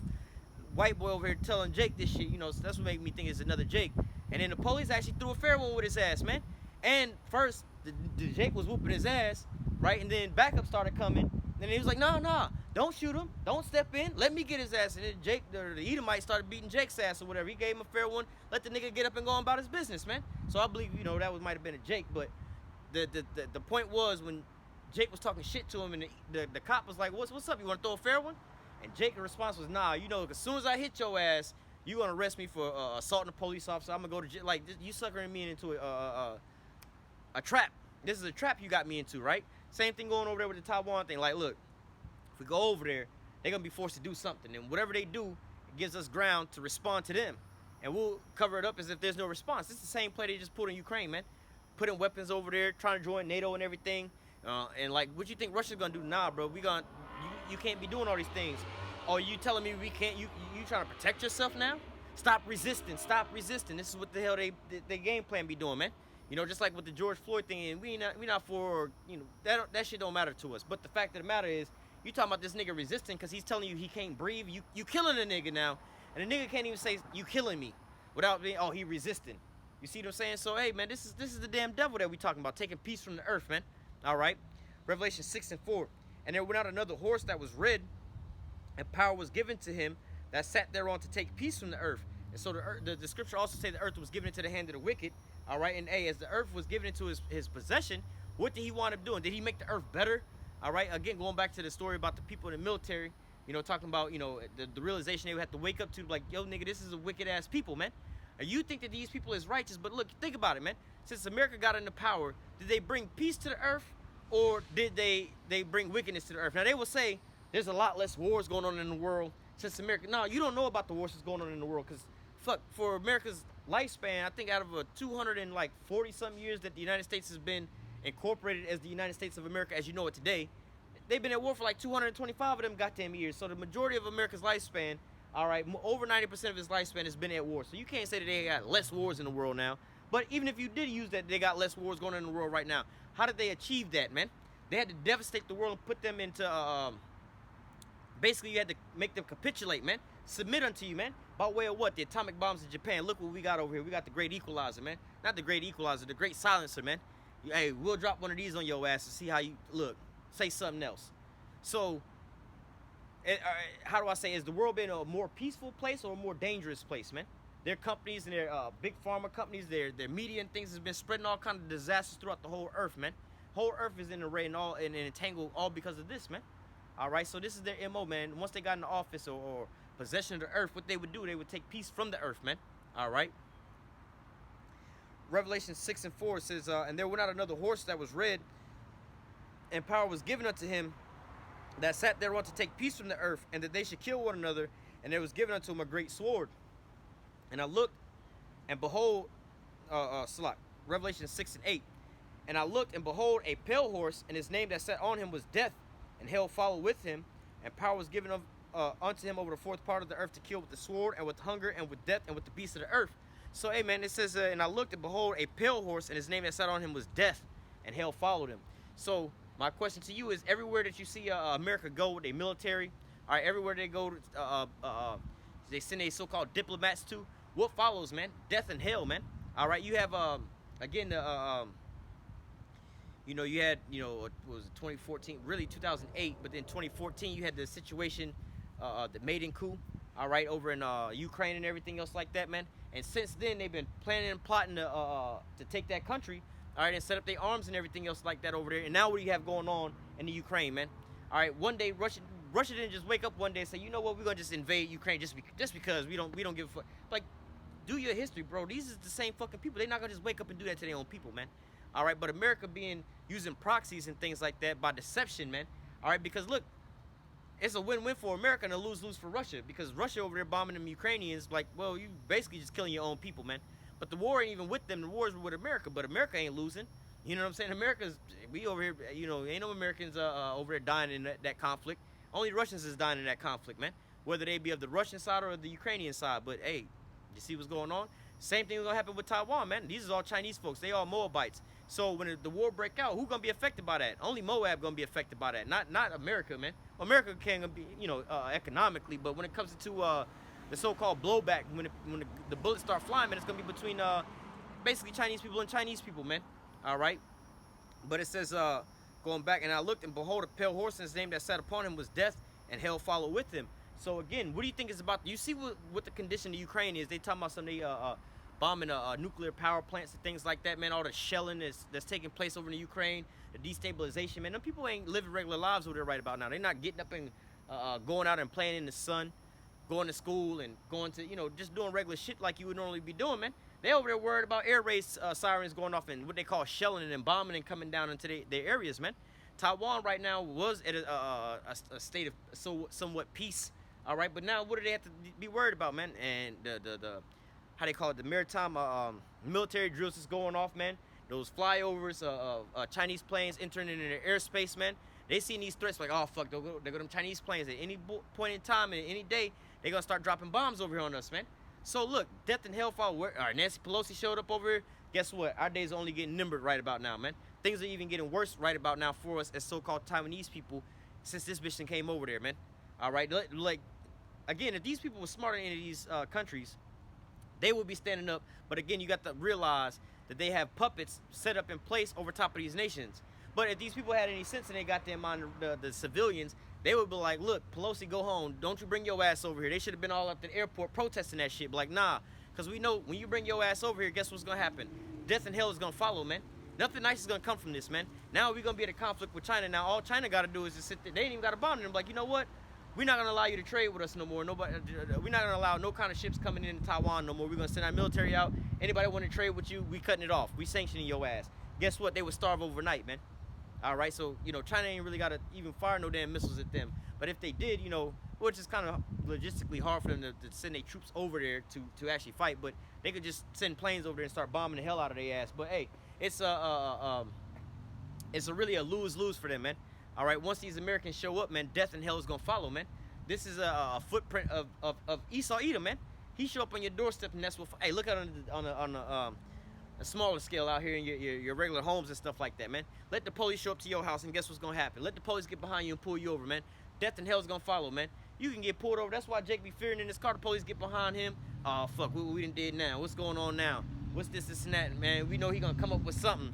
You know what I'm saying, man? I got my, the last time I done got pulled over, I got pulled over for going 4 miles over the speed limit, man. Seen the police, and then he got behind me, and I'm like, I know this nigga ain't finna pull me over. Pulled me over, start checking my paperwork, you know what I'm saying?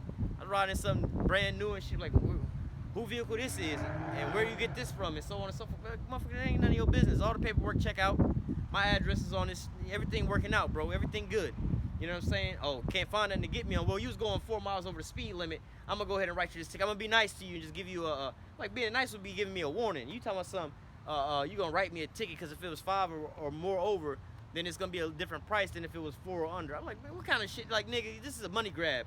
If I go to court to try to fight this shit, the court charge is gonna be more than this. But anyway, man, you just coming to disrupt the situation, man. We knew you was gonna nitpick and find something. You was thinking, and with the, you know, long story short, what the cop tried to tell me is, there's a new trend going around now where people, they go and rent brand new cars and they ride around in these nice new neighborhoods, seeing if they could break into homes and stuff like that because, you know, they kind of blend in with the nice new cars. Like, nigga, I don't need to break into nobody's goddamn house, and I'm not finna go rent no goddamn brand new car. Like, nigga, you stupid, man. My address is on this shit. Bro, I live out here. What the fuck you talking about, man? You just mad because I live out in this here neighborhood, bro, and I'm riding in something new? But you see, you trying to find some type of way to come fuck my shit up, man. And you can't go plant no drugs in this bad boy or nothing like that either, man, because I'm sitting here watching you, man, and you on camera. What the fuck what you got going on, bro? I'm gonna write you a ticket for going 4 over the speed limit. See, this is how this nigga go, man.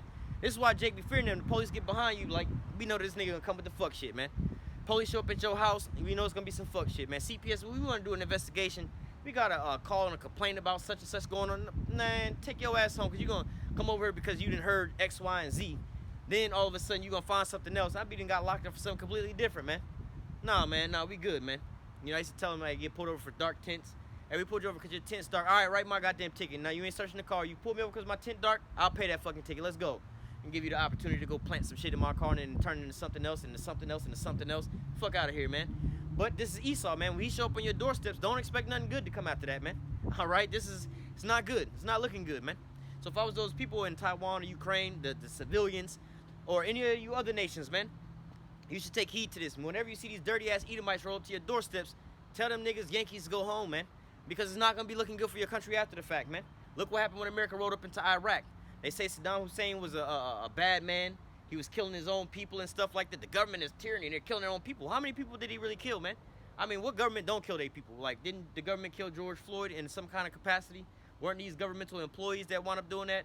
Wasn't it governmental employees that shot Sandra Bland and shit like that? Wasn't it governmental employees that shot Tamir Rice? Wasn't it, you know, governmental employees that shot the lady, or that shot the nigga, the lady who shot the nigga that was eating ice cream on the couch, or the other chick that was in the bed asleep, man?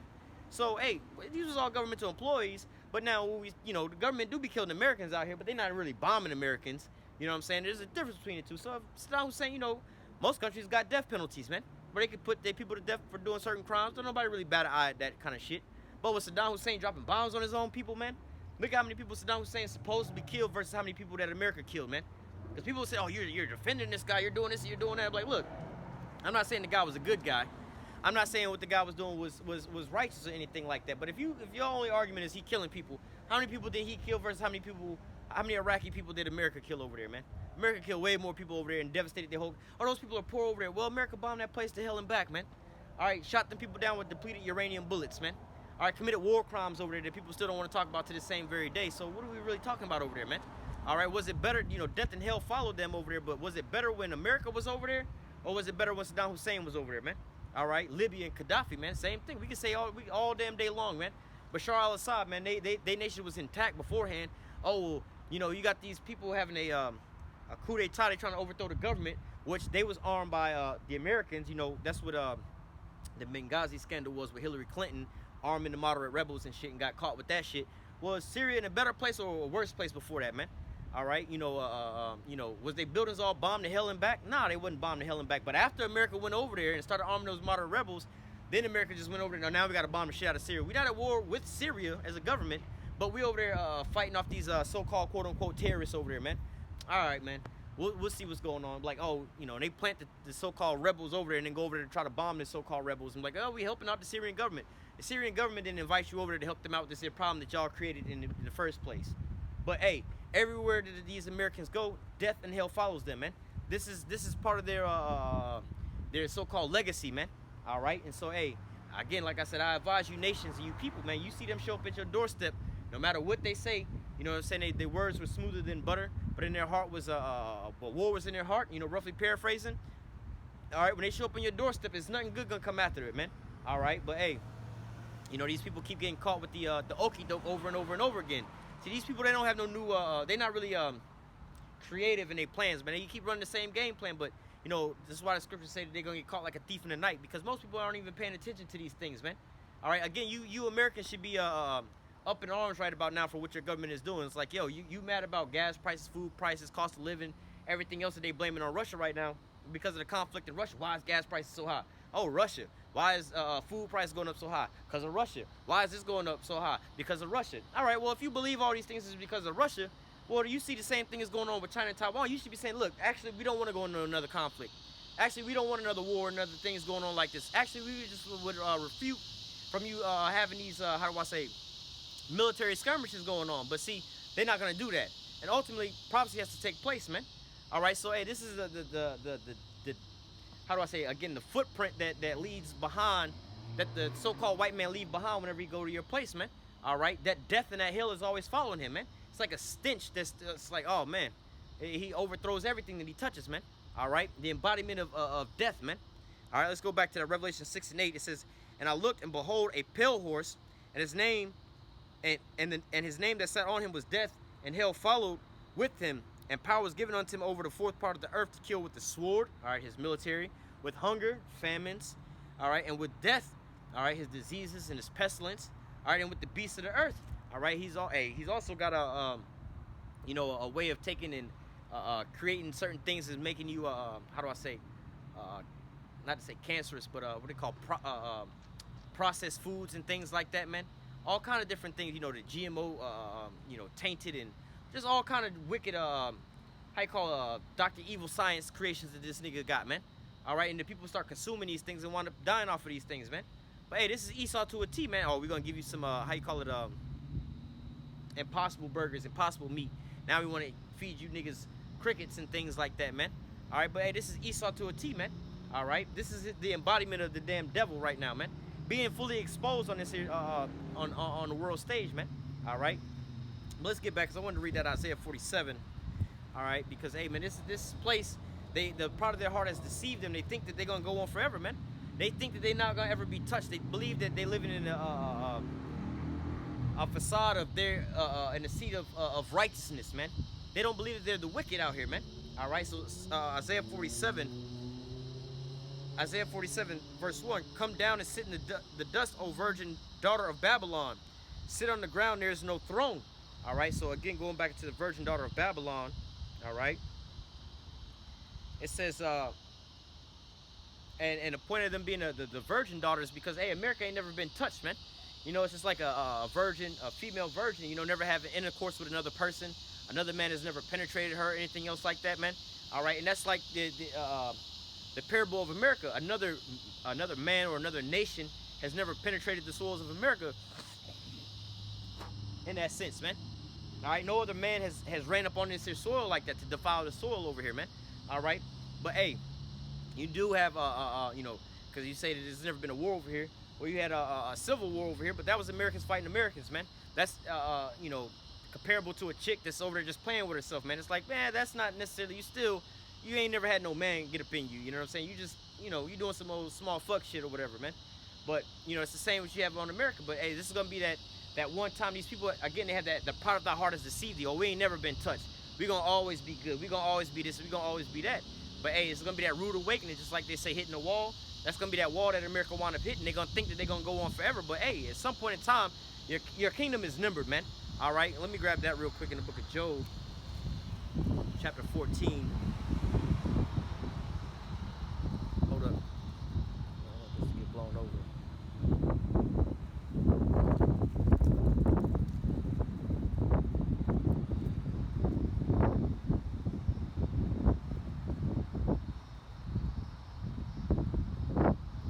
Give me 1 second.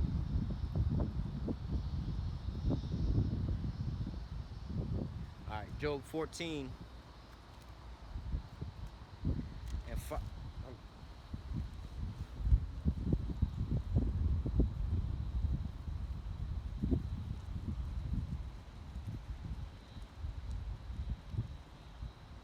All right. Job 14 and 5, it says,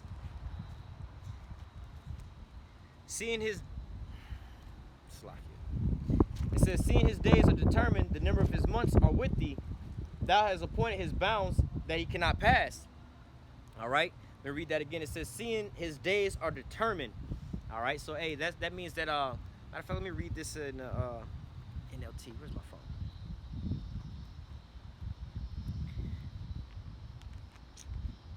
Salakia.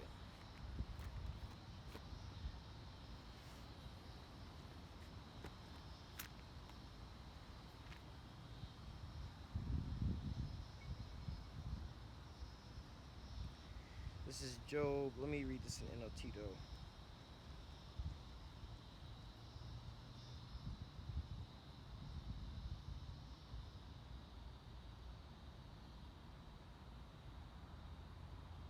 All right.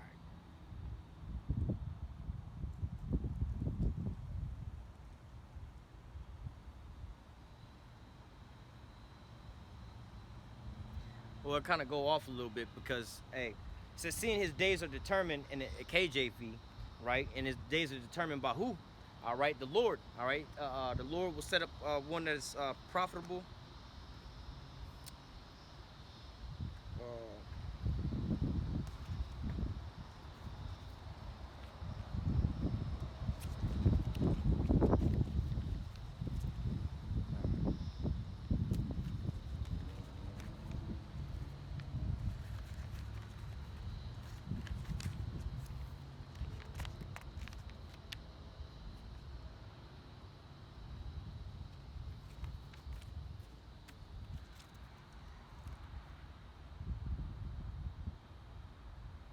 This is Sirach 10 and 4. It says, the power of the earth, Sirach 10 and 4. The power of the earth is in the hand of the Lord, and in due time, he will set over it one that is profitable. So as the Lord, you know, another precept that promotion needs to come from the east to the west, but, you know, from on high. You know, but hey, the Lord is going to be the one that set up one that's profitable over the earth, man. And in due time, that's who gives that promotion. So let's go back to this Job 14. All right, and the NLT, it says, you have decided the length of our lives. All right, you know how many months we will live, and we will not be given a minute longer. So ultimately, it's the Lord that's the one that's going to be determining the days of his months. The Lord is going to be the one that's going to be setting forth, you know, on a smaller scale, how long we're going to be living. All right, it's going to be the Lord is going to determine how long, in this here case, how long your kingdom is going to be in rulership, man. It's the Lord that's going to say, hey, look, you're going to reign on this day, or you're going to start reigning on this day, and then your kingdom's going to come to an end on that day, man.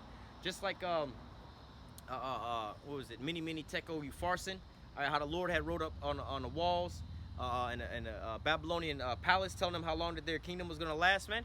The same thing. His days are numbered and determined into the same very day, man. All right. The Lord knows how long He's gonna have him in rulership, man. All right. Let's go back and read that again. Job 14:5. Seeing his days are determined, the number of his months are with thee. Thou hast appointed his bounds, and he cannot pass. So, hey, he's not gonna go forth another day longer than what the Lord has set forth for him, man. All right. Like the scriptures say,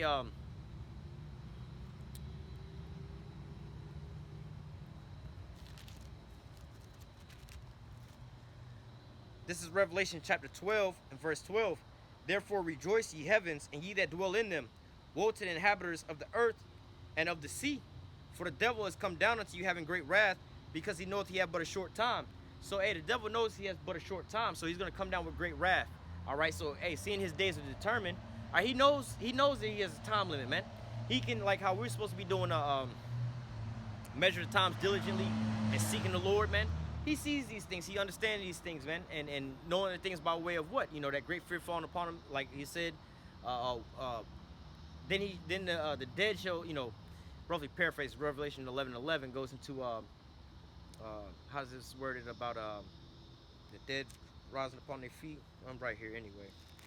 Revelation 11:11. And after 3 days and a half, the spirit of life from the Most High entered into them, and they stood upon their feet.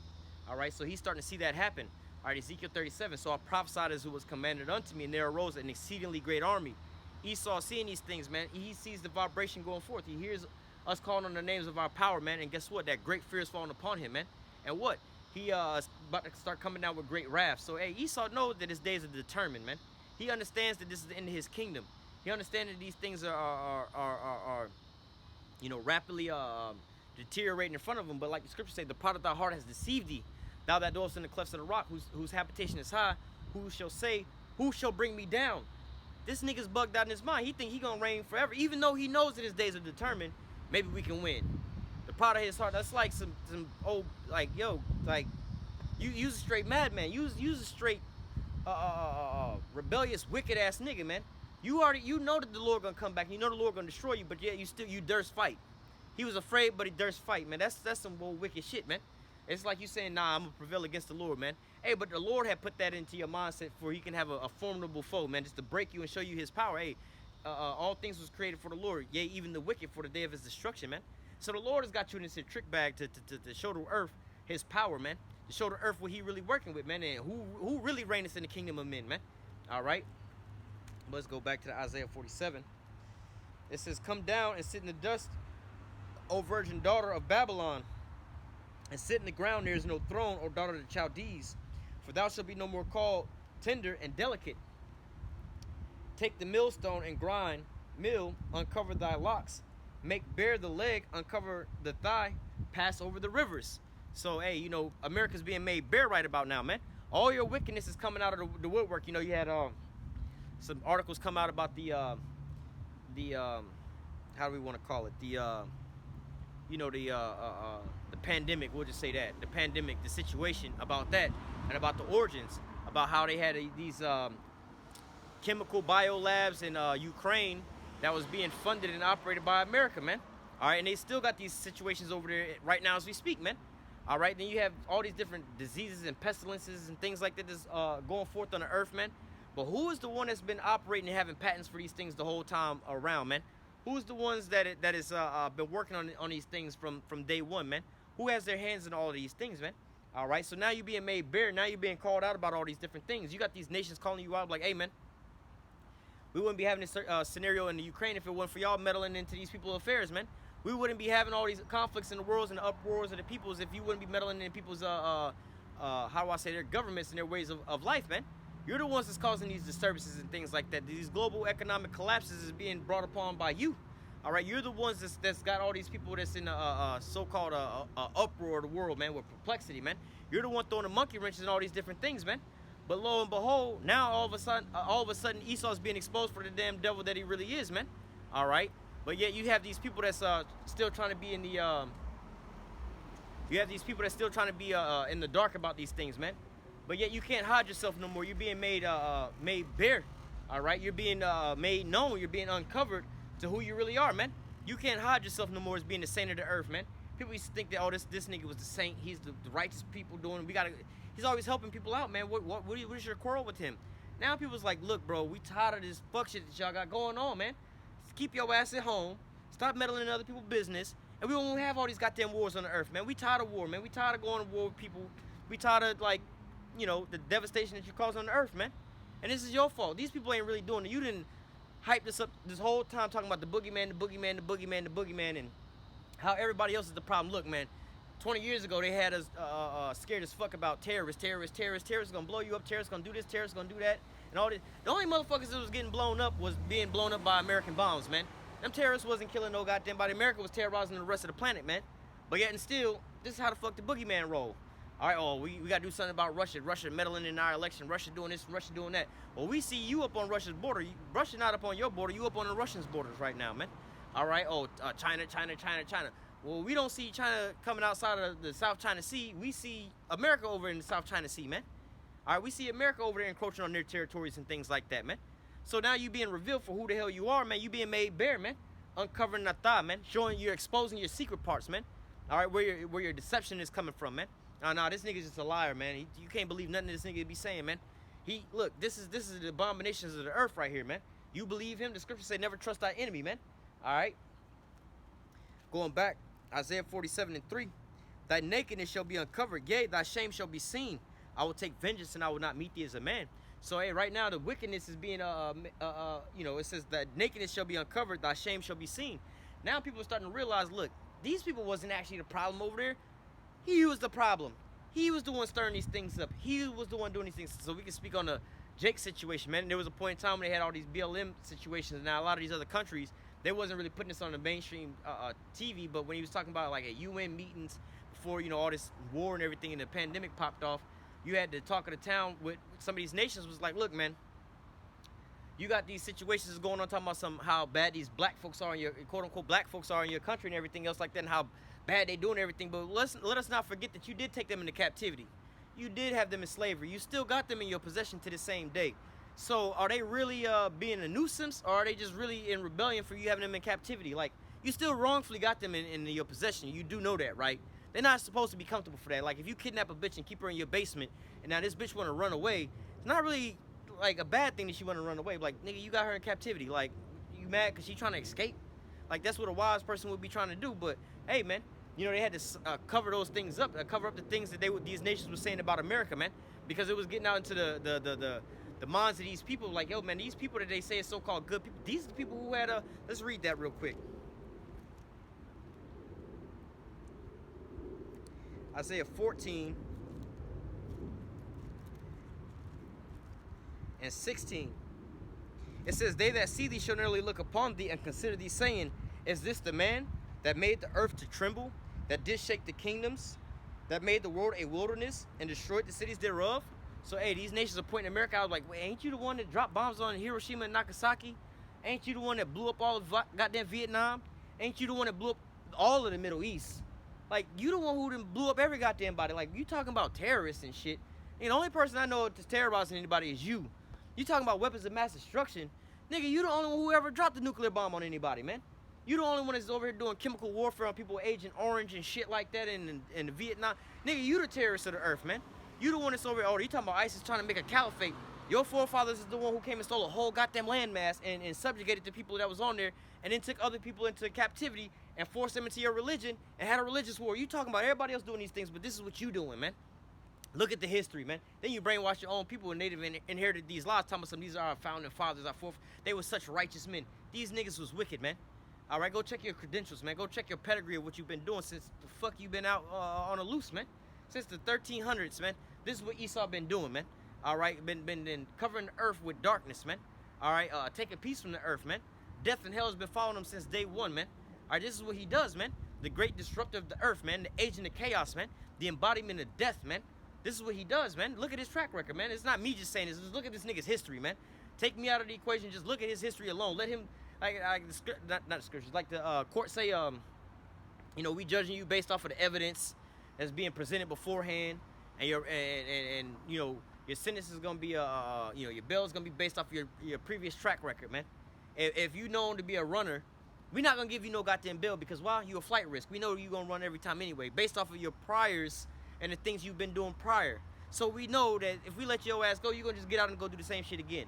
This is Esau to the T, man. We know because the scripture tell us about this damn devil, and the scripture also say never trust thy enemy. But this nigga's gonna be a sure shot, wicked ass abomination on the earth until the Lord come and take him out of his place, man.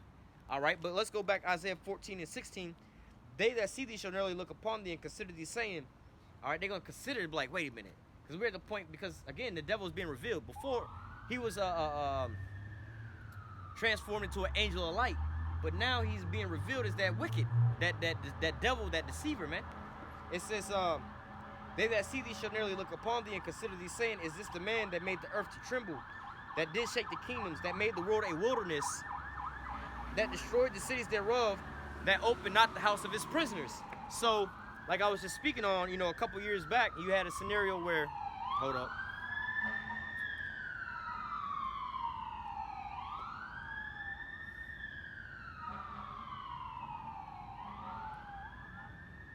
All right, let's go back. Isaiah 14 and 16. They that see thee shall narrowly look upon thee and consider thee, saying, is this the man that made the earth to tremble, that did shake the kingdoms, that made the world a wilderness, that destroyed the cities thereof, that opened not the house of his prisoners? All right, so, hey, like I was saying a couple years back, you know, when the BLM marches was going on around the globe, not just here in America, but you had these BLM protests that was going on around the earth. All right, you had some of these world leaders, all right, that was speaking at the UN about these things, you know, when they was condemning America. They're like, you know, we are talking about, you know, the same country that then, you know, had, you know, a lot of countries had us in captivity, but, you know, they talking about America, because that's what America's known for, their harsh slavery and things like that. You are talking about the country that, you know, had Jakes in slavery and still got them in slavery to the same day, and this is how you treat them, man. Since you brought them over there, y'all ain't never showed them no love and everything else like that, man. That was a sight to see everybody that was, like, talking about, you know, the atrocities that be happening to Jake, you know, like, not just the people, you know, on the local levels, because they had those Black Lives Matter protests in different countries, man. They was marching in the streets in other countries and shit. Granted, a lot of that was orchestrated by George Soros and things like that, but at least to have people to have that consideration in their mind to go down there with those things and to have these world leaders even speak of these things, man. All right, it's all going into the process. Hey, is this the man that opened not the house of his prisoners? He didn't open the door and let them go free. After the so-called slavery was abolished, they still right there up under him. They can't really go nowhere. They need permission to go anywhere, man. And you still treat them like slaves, man. So, hey, man, Esau's being called out, being made bare, man. His secret parts are being exposed right about now, man. This is the damn wicked, man. Everywhere he go, death and destruction follow him, man. He the one that is destroying the kingdoms of the earth, all right, ravishing these how you say, rape, robbery, and murder, and pillaging these different nations, all right, overthrowing governments, stabilizing whole nations and things like that, man. Planting GMO foods over the whole earth, man. Taking peace from the earth, man. This is what he's done from the very beginning. And lo and behold, he's now being exposed, man. All right, the son of perdition is being revealed, man. That wicked, all right. Going back, Isaiah 47, it says, let me go back to 2. Take the millstone and grind meal, uncover thy locks. Make bare the leg, uncover the thigh. Pass over the rivers. Thy nakedness shall be uncovered, yea, thy shame shall be seen. I will take vengeance, and I will not meet thee as a man. All right, because ultimately when the Lord come back, man, he's not coming back in the so-called mortal flesh, man. He's coming back in that angelic body. So it's not going to be like the olden time where you can be able to, you know, put the Lord to death. Your military going to be able to fight the Lord and win one over for once and for all. Yeah, we killed him. We good. We're going to just live on forever. No, man, the Lord coming back in that angelic body, man. All right, with great power, with them chariots, man. All right, ain't going to do your ass in, man. Put you in a subjection. Break your ass in the sight of these heathen, man. So that he going to do a number on you so the rest of the nation is going to just capitulate, man. They, fuck it, you got it. You know what I'm saying? We don't even want no smoke, man. That's what they're going to be like once they see how Esau get broken in half. He going to have his nukes. He going to have his fighter jets. He going to have all these things, but they going to all, it's going to be like a Thanos snap, man. And he going to just be broken, you know, like that, man. All right? And then these nations going to see, they're going to be like, you know what? If we couldn't fight America and break America like that, you know what I'm saying? What make you think that we going to fight this here power that just subjugated America within a matter of 1 hour, 1 day and 1 hour, man? All right, so we don't want that type of smoke, man.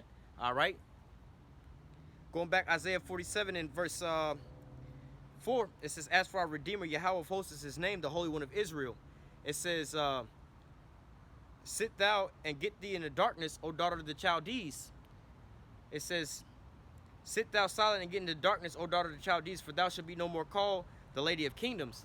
So, and that's again what we have going on as far as Babylon being that golden cup, that golden city, all right, that city above all the other nations, all right. It says, for thou shalt be no more called the Lady of Kingdoms. Everybody wanted to come here and so-called make it here, prosper here, move here. But now when you have these people that you would say, hey, go to your own country, go back to your country and everything else like that, now all of a sudden they want to flee out of America. Nah, you know what? It's safer for us to go back to Mexico, man. Fuck that. We leaving America right now, man.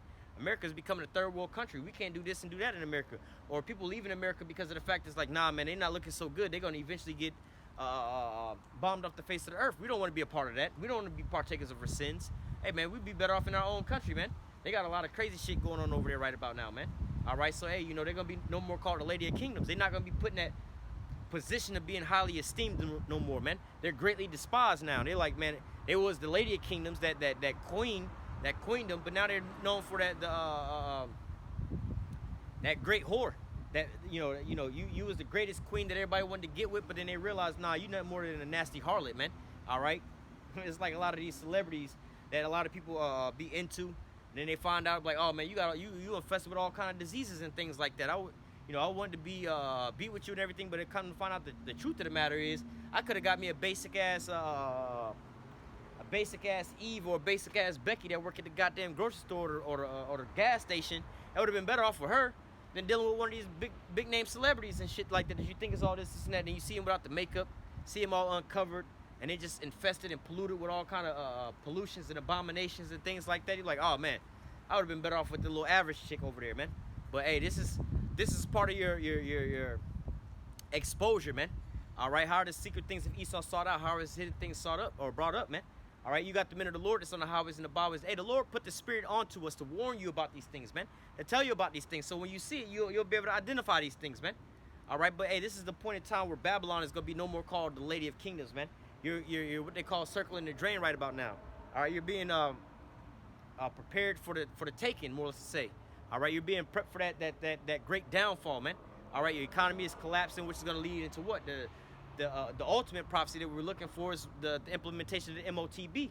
That great temptation is coming upon the whole earth, that no man be able to buy or sell, save he either have the mark or the name of the beast. All right, so hey, this is what's coming to pass, man. And like the scriptures also say, when he's about to fill his belly, then the Lord's gonna rain it upon him. So we know we already at the end of this here place, man.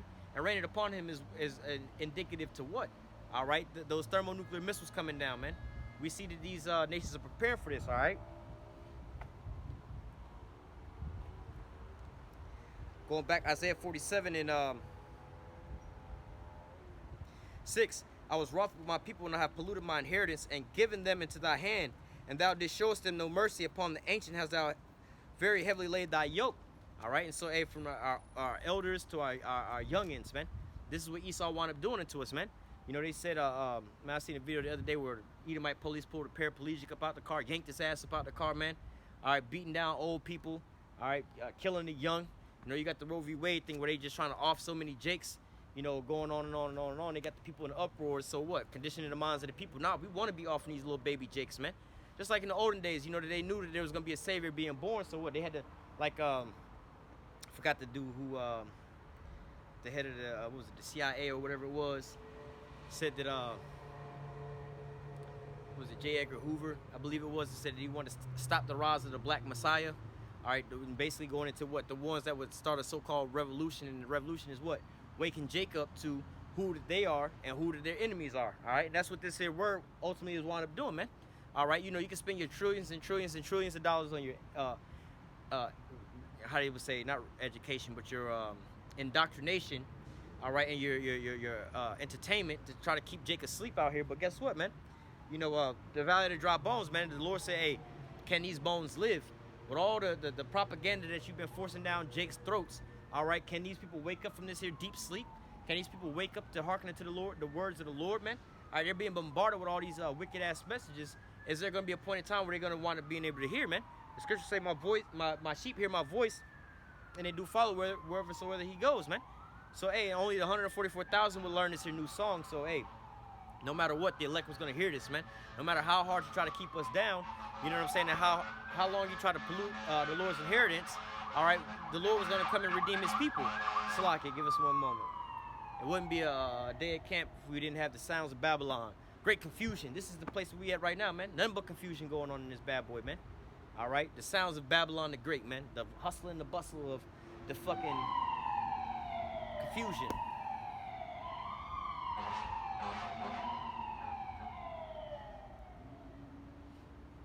Hey, can't make this up though.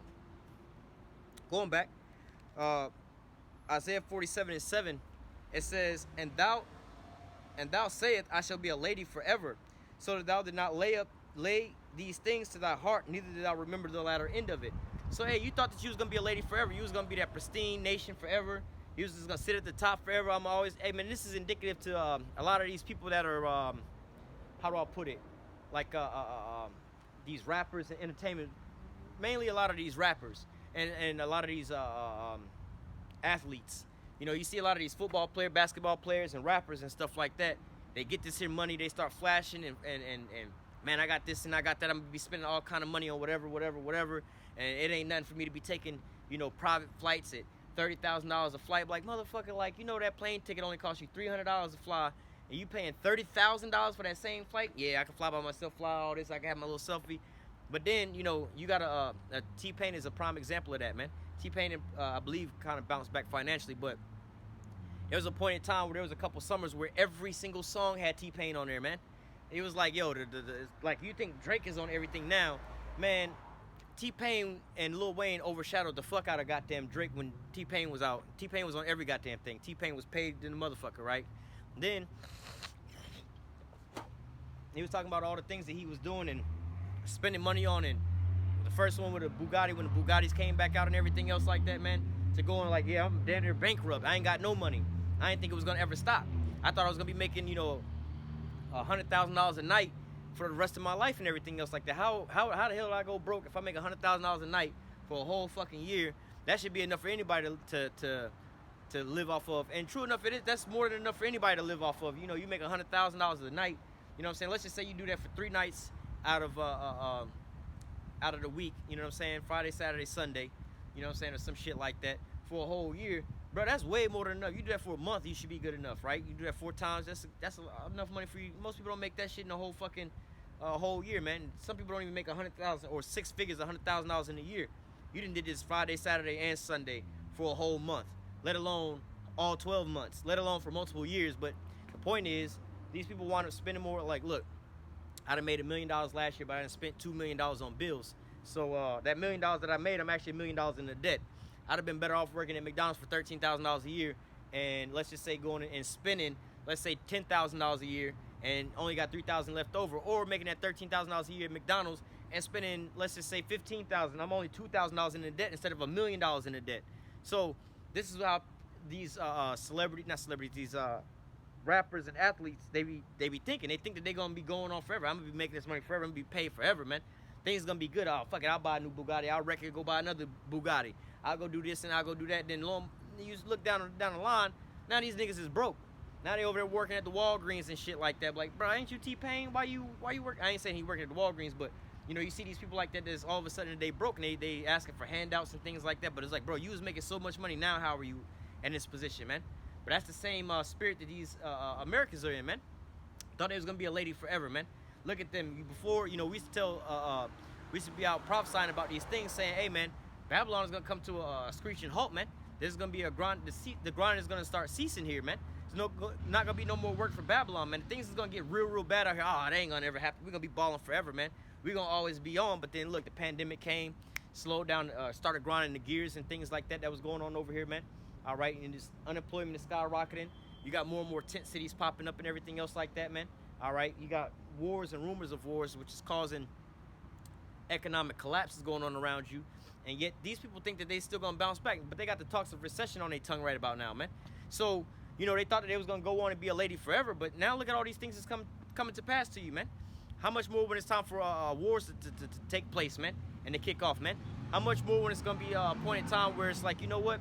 We thought we was gonna be the sole superpower of the earth. We can just go do whatever to anybody, however we want to do it, whenever we want, however we want. And And then all of a sudden, you know, these nations decided they're gonna just cock back and shoot their arrows at you, man. All right, how about that? How about those how do I put it? How about all the so-called get back of these different nations when they come back, man? All right, how bad is it gonna be when they're gonna recompense you according to what you've done unto them? How bad is that gonna wind up hurting you, man? But see, not just Jake, but you Babylonians, will put it that way. You don't think that, you know, especially these Edomites, they believe that their house is gonna go on forever. All right, they never take into consideration that, hey, you know what? These things can all come to an end at some point in time, man. Maybe I should watch how I'm walking, you know, because like they say, you reap what you sow. Maybe if I don't be doing all this wicked stuff, and, you know how some people say I go to sleep with a good conscience, knowing I didn't fuck nobody over, man. But hey, the scriptures say that the Edomite, they don't go to bed without planning, plotting, and doing some kind of wickedness, man. They got to do some type of wickedness before they can go to bed, man. But they never thought in the a billion years that somebody gonna come back. You know, that's, to them, it's wicked that you would pay them back for the things that they want to do. And you can't hold me accountable for this. You can't hold me accountable for that. How dare you try to hold me accountable for doing this? I got the right to do these things, man. I got the right to be, you know, all these nations want to buck up against America and cut America off. How dare you try to do these things to us? How dare you try to tell us to stop? Like, look what you've been doing. You've been made bare, man. You've been, we've uncovered all your wickedness now. Now we're gonna hold you accountable for these things, and now all of a sudden America's all butthurt for these things, man. But hey, they thought that it was gonna be a lady forever. They thought it was gonna continue on. But look, even them, they're gonna have to come to the judgment seat. Even them, they're gonna have to come and, be brought forth before, you know how they say you gotta be tried before your peers. All right. Let's go back. Isaiah 47 and 7. And thou sayest, I shall be a lady forever, so that thou did not lay these things to thy heart, neither did thou remember the latter end of it. All right. Y'all didn't think about the latter end. Like I said, you didn't think about what would happen if we went around and overthrew the whole earth, destabilized all the people on the earth. What would happen if we sit here and pissed off everybody in the whole earth, and one day they all got weapons? What do you think that they would do? You know, you over here, a perfect scene, the Friday movie with Pinky, right? Shut up, nigga. Just say another motherfucking word. And now Pinky over here doing all this shit that he talking to Craig about and everything else like that. He never thought that they get to tussling and everything else like that. He dropped that gun, and Craig pick up the gun and point the gun at him like, I'm sorry, young blood. Don't shoot me, young blood. I got a girlfriend and a wife on the side, man. Don't shoot me, young blood. Please don't kill me, man. You never thought that. Look, what happens if Craig get the gun, man, and point it on you? All right? And then when you like, look, shut up. No, man, you trying to explain yourself. Like, no, we try to explain it to your ass, but you didn't want to hear all these things, man. And that's a prime example. You didn't think of the latter end of it, man. You never took these things into consideration. You thought you was gonna go on forever, man. Man, you got, what he say? You got a pimp fucked up. You almost, I forgot what he said in the movie, but that's a perfect scene to go into that scripture. You never thought of the latter end of it, man.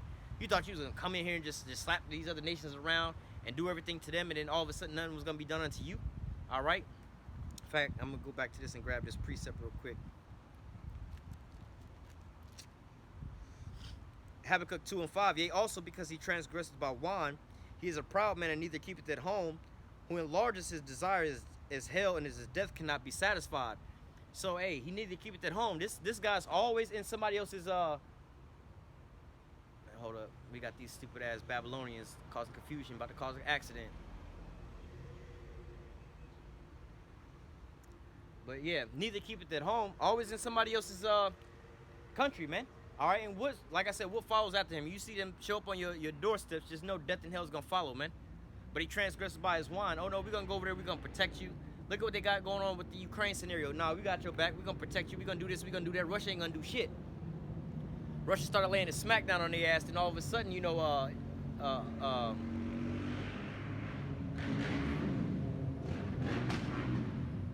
more of these goddamn little hellions going on out here. But nevertheless, hey, things start popping off, and these Babylonians sitting back. Oh, no, look, we ain't sending no troops over there. We're not going to set up a no-fly zone over there.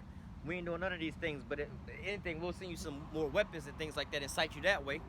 All right, and, you know, transgressing by wine. Got the same thing going on with Taiwan.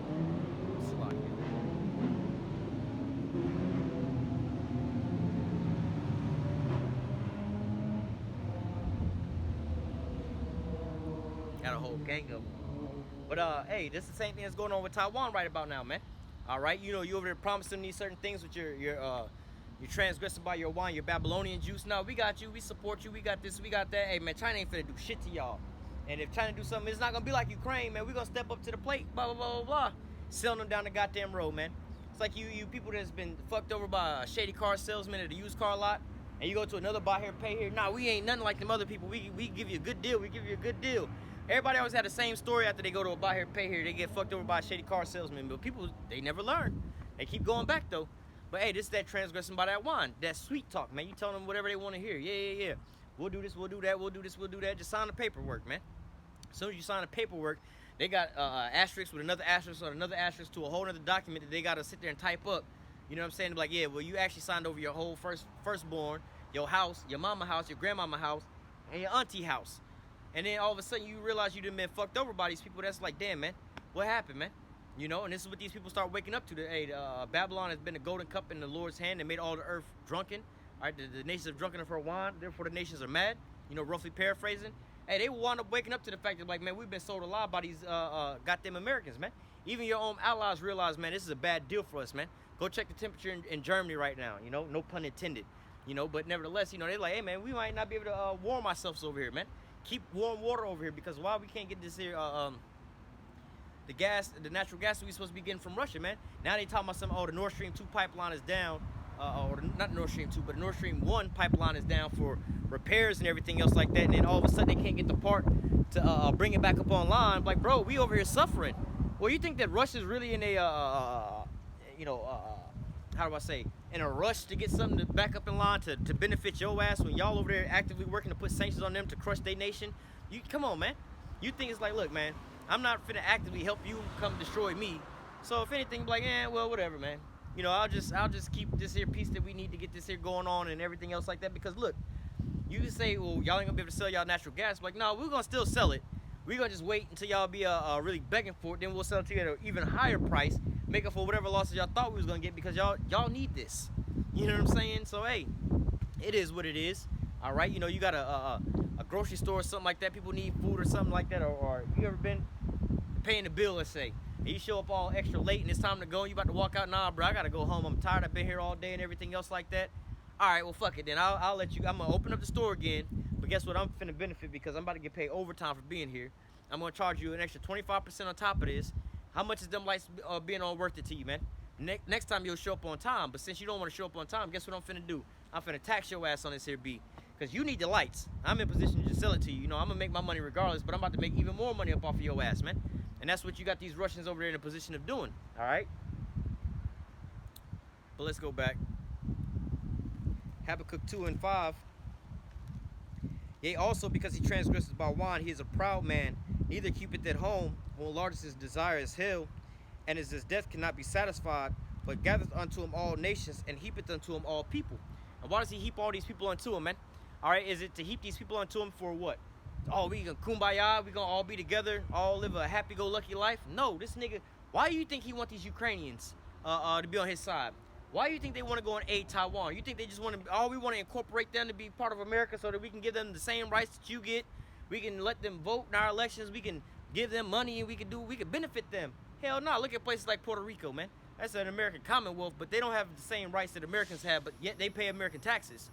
They help fund America, but they don't get all the same benefits as you people from the mainland states get, man.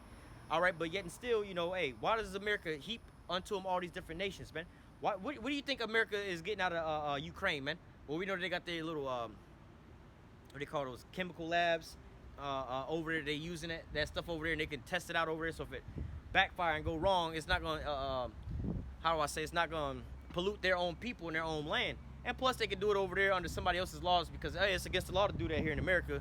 So we'll just go somewhere else where, you know, we can sit there and open up a company over there and have it done over there, man.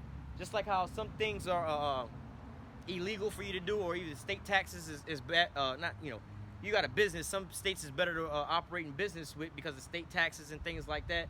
So, hey, what do? You just go get a post office, or you buy some property in another state where they got better taxes, and then you just incorporate your business in that state over there. You do business over here, but it's incorporated over there.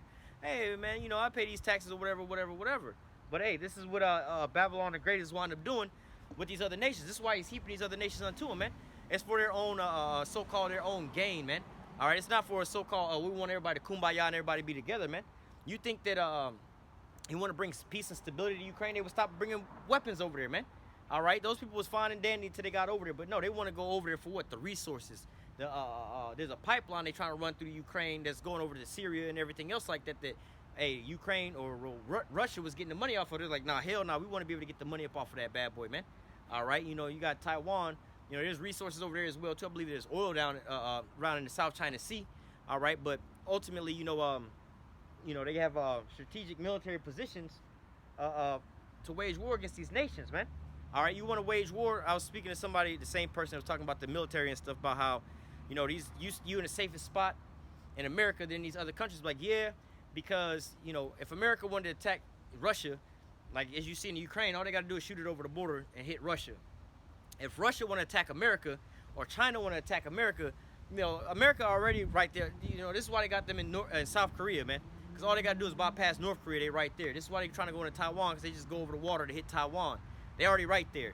But let's say China wanted to attack America, they got to fly or not fly. That's a lot of gas, you know.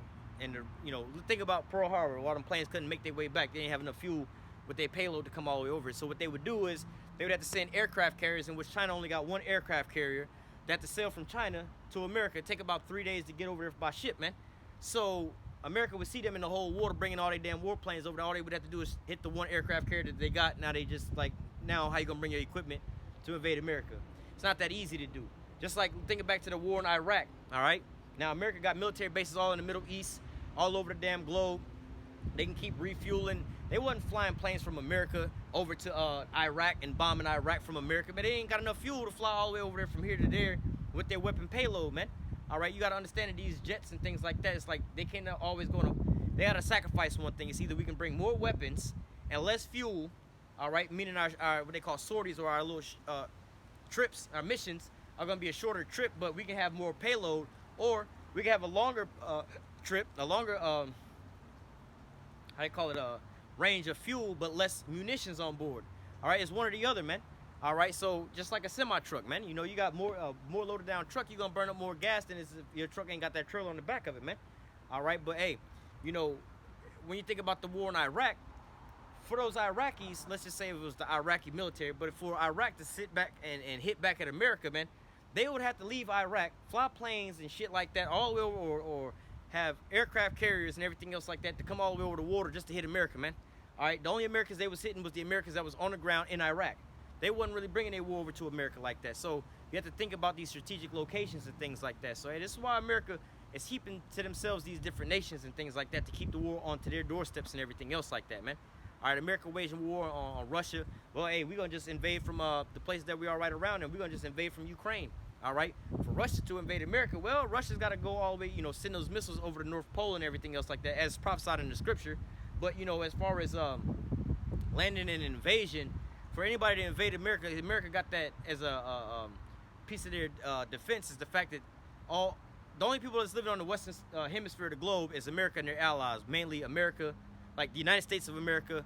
You have North America, which is like also including Canada. All right, but then you have like South and Central America, like South America, obviously, and Central America, down through Mexico and stuff.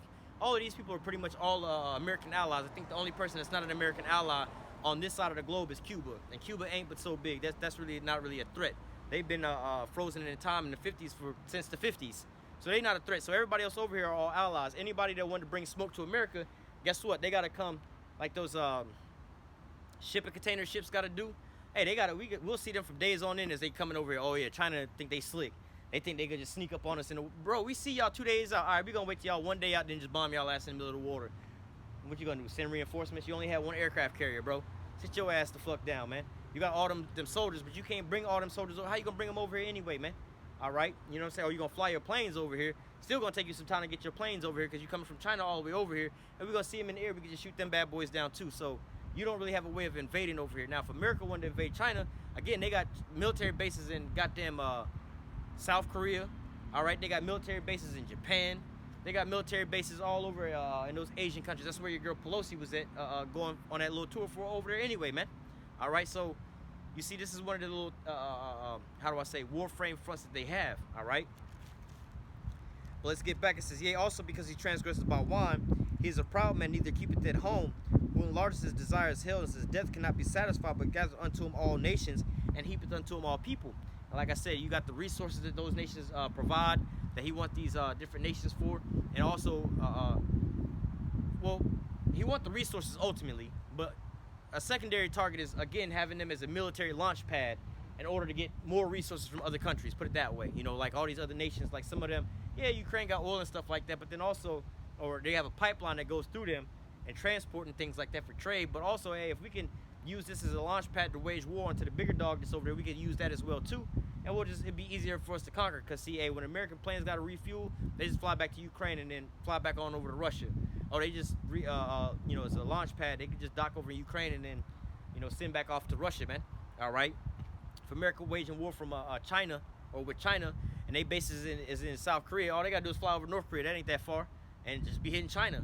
You see what I'm saying? But now if China want to hit America again, I mean, you get the American troops that's in South Korea, but I mean, they're gonna just keep sending more and more troops. If you really want to do damage, you're gonna have to go all the way across the water to hit the mainland of America, man. All right, but ultimately, we were about to read, these nations are gonna band together to wind up doing those things, man. They're gonna get tired of these things, man. All right, Habakkuk 2 and 6. Shall not all these take up a parable against him, and a taunting proverb against him, and say, woe to him that increaseth that which is not his, and how long to him that ladeth himself with thick clay. And this is the sentiment that's going on right now amongst the people, man. Woe to him that increaseth that which is not his, man. Why, you know, you got these nations saying, look, bro, why the fuck is Pelosi over here in these people country, man?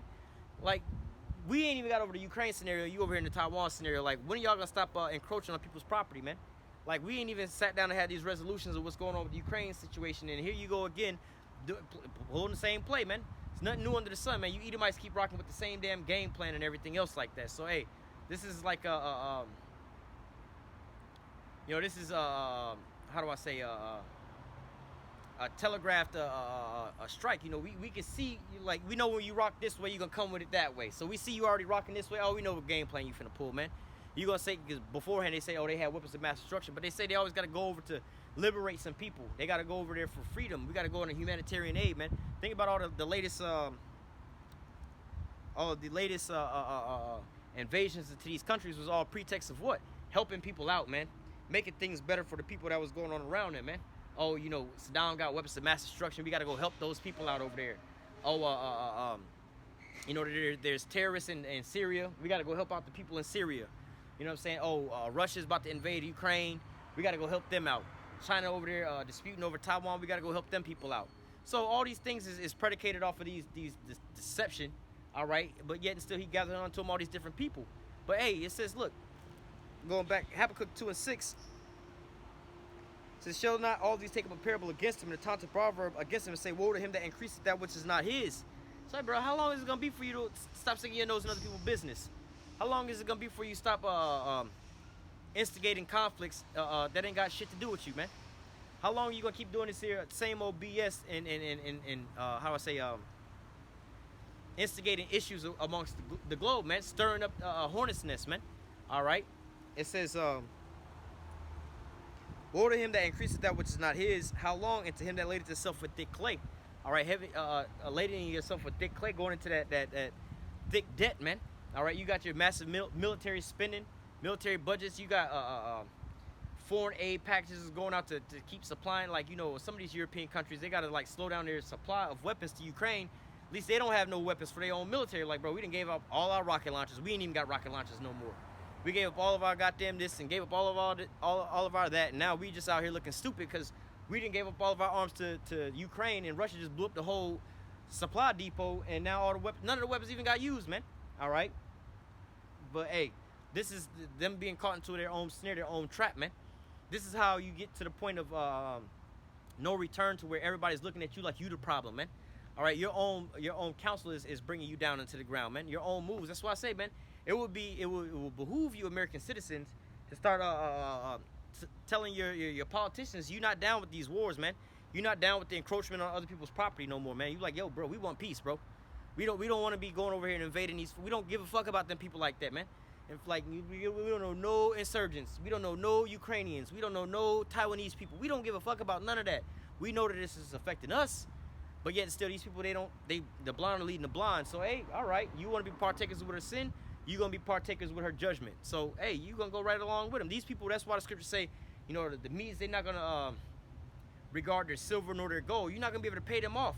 They're not gonna show the old or the young no mercy, because look, when y'all was over here bombing them, they people, you didn't stand up for these people. You didn't say nothing about your politicians, what they was doing. So you think that they gonna have any mercy onto you? You think that these let me grab the precept for that, because that's a good precept to read in Jeremiah.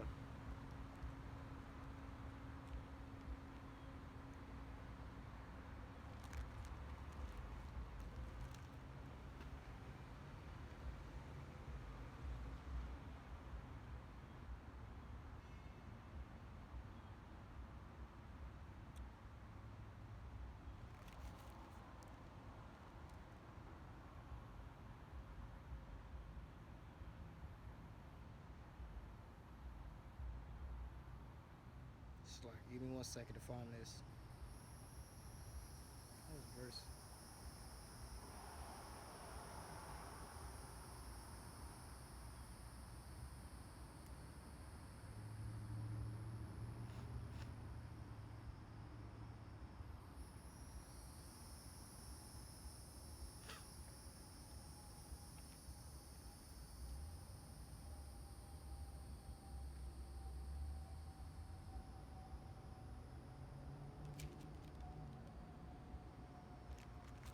Maybe it's Jeremiah 51. Hang on.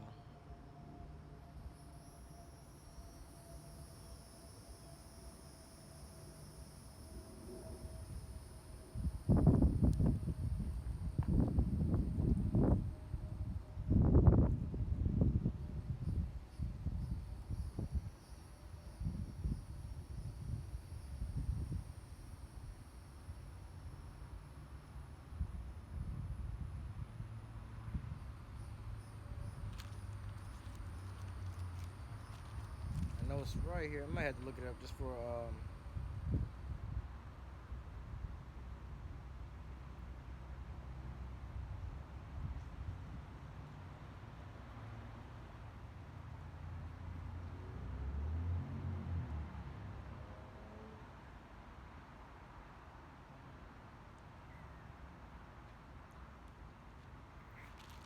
let me just look this up. But no, it's right here somewhere. Let me just look it up for time's sake.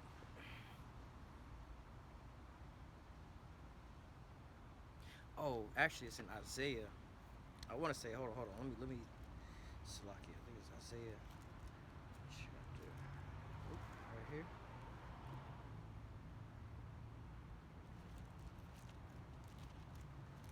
So Isaiah 13.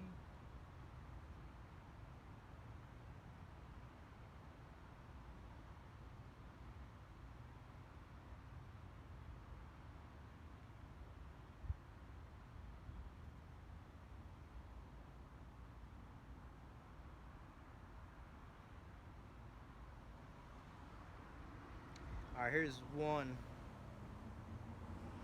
All right, actually, this is both of them right here. Call all Yahweh Shema Shah. Both precepts right here. Isaiah 13 and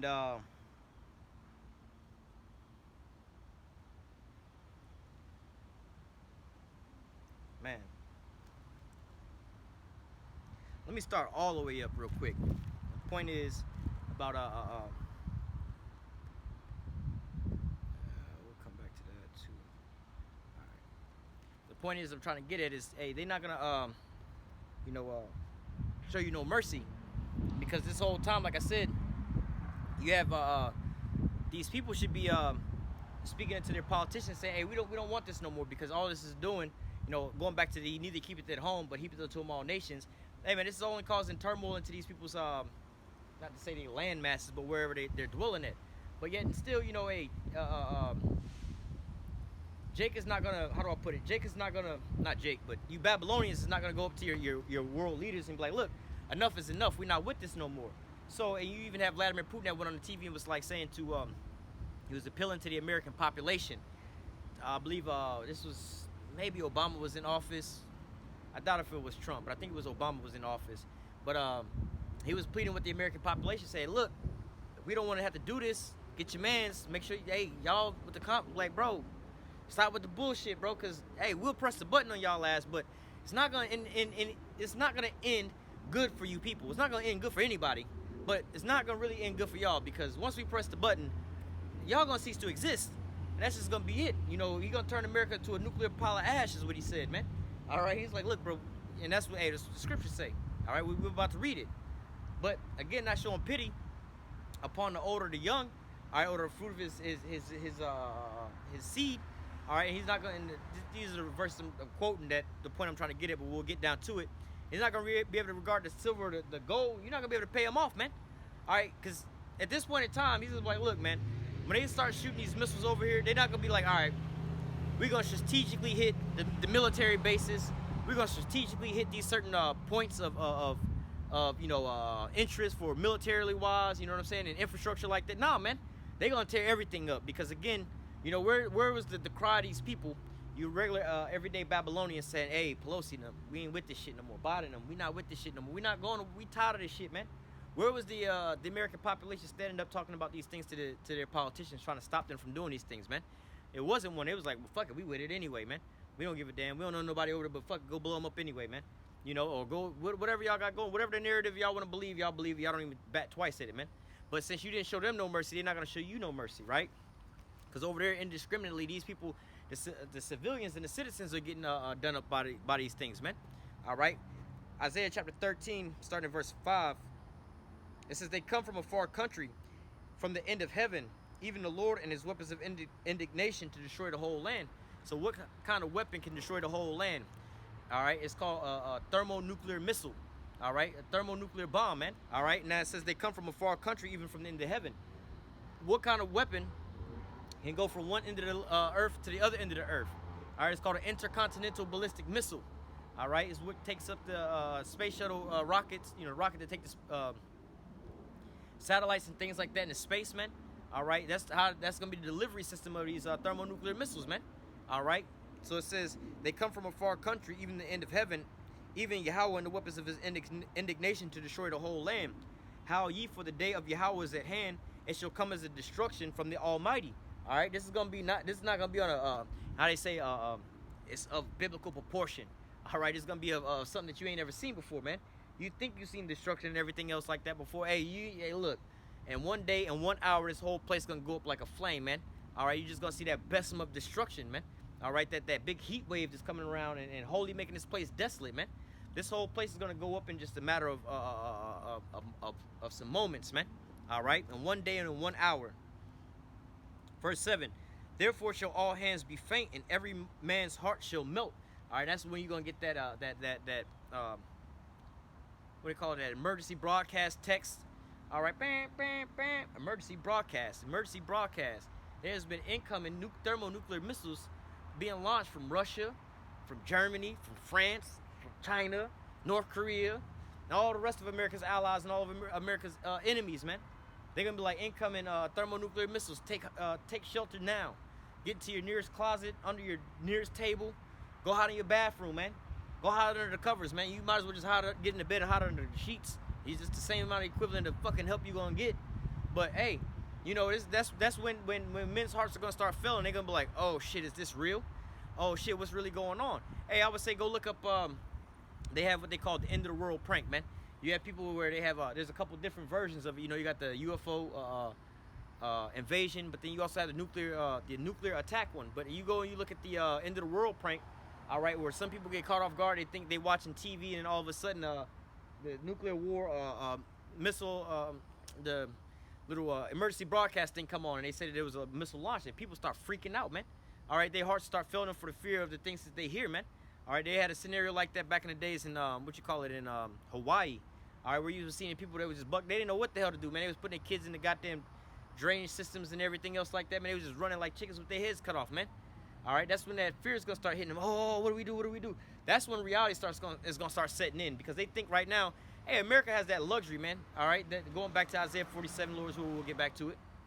But they have that thou that dwellest carelessly, man.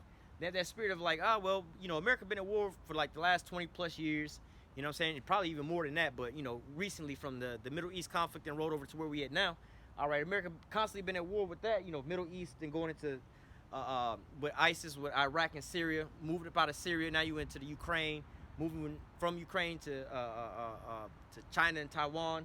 All right, you got these wars that's constantly going on. But hey, for the most part, you everyday Americans, you've been living under war times. A lot of you for the majority or the whole of your whole life. I got a little niece right now that her whole entire life America's been at war. Her whole entire life, and she don't even fucking know it. She don't even know, like, war. When we was gonna go to war? When we been at war? Like, we've been at war the whole time of your whole life. You just didn't know no better. You had the luxury to just sit there and go to school, go outside, never have to worry about hearing air raids and bombs and missiles coming in and everything else like that, tanks rolling up and down the street. You never had to worry about those things. You had the luxury to not know what it was like to live in, well, not to know what it's like to be living under the threat of war, man. All right? And we've always been under the threat of war, but not like these other countries. You go live over there in the land of Israel and you see what's going on. You're constantly hearing those sirens going off, the Iron Dome and things like that going off. You know what time it is at that point. But hey, you regular everyday Americans, you got the benefit of dwelling carelessly, to not being able to have to partake into these things, man. So hey, this is a so-called luxury that you get. But it says Isaiah 13 and verse 6, how you for the day of the Lord is at hand, and there shall come as a destruction from the Almighty. Therefore shall all hands be faint, and every man's heart shall melt. They shall be afraid, pangs and sorrows shall take hold of them. They shall be in pain as a woman that travaileth. They shall be amazed at one another, their faces shall be as a flame. So, just like you know, you imagine you being in a hospital ward, the maternity ward, where all these women is giving birth, and now all these women is going into labor. They all pushing at the same time. A whole floor of women just screaming in labor and pushing and pushing and pushing. No epidurals, no painkillers, no nothing. They just screaming in birth pains and everything else like that, man. That's gonna be the cries that you're gonna be hearing out in the streets, man. When it's like, yo, man, America's under attack, man. You're gonna just be able to go outside, not even go outside, just in your own house, your apartment building, just hearing the whole neighborhood just screaming and looking outside. What the hell's going on? People screaming, running. They bombing. Ah, what do we do? What do we do? You know, you might just be at work or something like that and just wake up and all of a sudden shit is hitting the fan, man. You just start seeing people running, people screaming, everybody looking at their phone and getting a text message like, what? What's going on? What's going on? Then everybody just start bugging out, man. That's what it's gonna be like. One day, you know, now that door's carelessly, all right, you know, they didn't think of the latter end of it. One day everything is just gonna be, you know, as everything is going, then all of a sudden, boom, destruction cometh at hand, man. You're like, well, what the fuck just happened, man? What's going on? What do we do? I was planning on going to, you know, people talk about some doomsday prepping and everything else like that, but you ain't gonna know the day or the hour, man. You might be going to your local theme park, going to your son's baseball game, in the Miller Transit. Shit, you might be in the movies or in the grocery store. You might be on the toilet taking a goddamn shit, and you get that damn text message. Then all of a sudden, oh fuck, the whole world is turned upside down, man. All right. But it says, verse 8 again, they shall be afraid, pangs and sorrow shall take hold of them. They shall be in pain as a woman that travaileth. They shall be amazed one at another. Their faces shall be turned into flames. Because that's when that Bessemer destruction is coming. That means the nukes is coming to get their ass, man. It says, behold, the day of the Lord cometh cruel, both with wrath and fierce anger, to lay the land desolate and to destroy the sinners thereof out of it. So you know how people say, hey, the Lord hate, you know, it's the sin that the Lord hate. You know, it's the Lord hates the sins, not the sinner. Hey, the Lord said He's gonna come to destroy the sinners out of the land thereof. All right, because it's like, look, the pork, the pig, the swine, he ain't really causing no damage. But you the one that's picking this nigga up and eating him. You ain't supposed to be doing all of that, man. You know what I'm saying? Like, you know, all the other little sins and things, you know, you can be put to death for. We ain't gonna talk about some of them. They're not doing nothing on their own. You the one that's you know, causing this to happen. You know what I'm saying? It's like, yo, man, like, you the agent of you know, the reaction of all these things going on, man. All right, you know, it's just like, you know, gas and a match. You know what I'm saying? Like, well, gas and a match ain't really doing nothing. It's really not a problem. But once you strike that match and you put it to that fuel, then there's gonna be a problem. All right, but hey, you know, you got people that's in the mindset of you know, oh well, God hate the sin, not the sinner. You know, all right, well, who the one is causing these sins to take place? It's the sinner. So therefore, the sinner got to be wiped up out of this here place. But going back, Isaiah 13 and verse 10. For the stars of heaven and the constellations thereof shall not give their light, and the sun shall be darkened and is going forth, and the moon shall not cause her light to shine. Going into what what they call like a nuclear winter. All right, that mushroom cloud going up is gonna blot out the sun, blot out the skies, man. All right, all you're gonna see is that bellow of smoke going up, man. And it's just gonna be like, you know, you go look at what was it, the Beirut blast. All right, that was it that I believe it was ammonia or whatever it was in those big silos when that shit blew up, man, or the World Trade Center, man. If you standing right up under there and you trying to look for the sun and it's on the other side of that cloud, you can't see none of that shit, man. You know, because it's being blotted out, man. All right, but hey, this is gonna be from coast to coast, man. This is gonna be the lake of fire, man. All right, coast to coast, this place is gonna be pelted with so many nuclear bombs that the earth is gonna reel to and fro. It's gonna be removed out of its place, man. All right. It says, I will, verse 11, and I will punish the world for their evil and the wicked for their iniquity, and I will cause the arrogancy of the proud to cease. I will lay low the haughtiness of the terrible. So, hey, going back into, speaking about earlier about these people who are proud, you know what I'm saying? Oh, no, America ain't going to be touched. America ain't, we're going to go on forever. We're going to do this. We're going to do that, man. Hey, again, they're going to have their stomach churning inside, you know, hey, what the fuck is going on, man? They get that text message. They're going to be like, oh, man, never thought that this was going to happen. Oh, and they tell me some, speaking to these people, they say, yeah, if they shoot stuff over here, they're going to be able to, they'll shoot it down. I'm like, they might can shoot down a couple of them, but they can't shoot down a bombardment. They've already told you they can't shoot down a bombardment of their missiles. They can't even stop these hypersonic missiles, man. All right, and then what you gonna do when every nation on the face of the earth is shooting their missiles down on you, man? All right, the countries that you are hoping is gonna help protect you and shoot down these other nations' missiles, they're gonna be using their missiles to shoot your ass down, man. What are you gonna do at that point in time, man? All right, you know, it's like a person, like, yeah, I can fight a person one-on-one. Yeah, I can whoop his ass one-on-one. But if I got 50 people trying to whoop my ass, I mean, it's not too much that I can really do at that point in time. You know, Mike Tyson is a bad man, could beat somebody's ass, but what good is Mike Tyson to 100 people over there jumping on him at one time, man? It's only so much that he can do, man. All right? Only so much he can defend himself from. Verse 12, I will make a man more precious than fine gold, even a man than the golden wedge of Ophir. All right? And that's talking about what? You know, it's talking about a man of the Lord going to be more precious than the fine golden wedge of Ophir, more valuable, man. Talk about high-value men. All right, and things like that, man. Your money ain't gonna save you in these days. Your doomsday bunker not gonna save you in these days. None of these things are gonna save you in those days, man. But what? The men of the Lord. All right, the scriptures say, you know, especially for these women, 7 women shall take hold of one man. All right, you know, that complete number of women. All right, but the scripture also say that you know, they're gonna be saved by childbearing and in birth, man. All right, they're gonna be with a man of the Lord to take away their. Let us be called by our name to take away our reproach, man. So at this point in time, man, hey. What's going to be the most valuable person to be is with a man of the Lord who's going to be what? Redeemed up out of this here place, man. The Lord said he's going to save us, you know, roughly paraphrasing, save us from 6 troubles, but in 7, no trouble shall touch thee, roughly paraphrasing, man. We're going to be beamed up at that last moment, man, in an instant, in the twinkle of an eye. All right, the Lord's going to say, come up hither. He's going to draw up his elect, man. We're going to be changed at that moment, man. So that's why it's going to be more valuable. You know, the scripture also say wisdom and knowledge is going to be the stability of that time. All right, that's going to be the most valuable people on the face of the earth. Those that's going to be worthy enough to be redeemed up out of this here destruction, man. All right, so hey, this is why it's going to say man's going to be more precious than a fine golden wedge of Ophir, the most valuable thing at that point in time, but not any man. All right, a man of the Lord. You could be as rich as Jeff Bezos, but you a goddamn Edomite, man. The Lord not. I mean, now granted, a lot of the elites of Edomite are going to be saved. All right, for what? For the first fruits of captivity, but. You know, the analogy there is like, yo, all that kind of money that you got and the status that you got, that ain't gonna mean nothing if you ain't of the elect, man. All right, your Jay-Z's and stuff like that. If the Lord don't call you to be of his elect, man, none of your status is gonna matter in this point in time, man.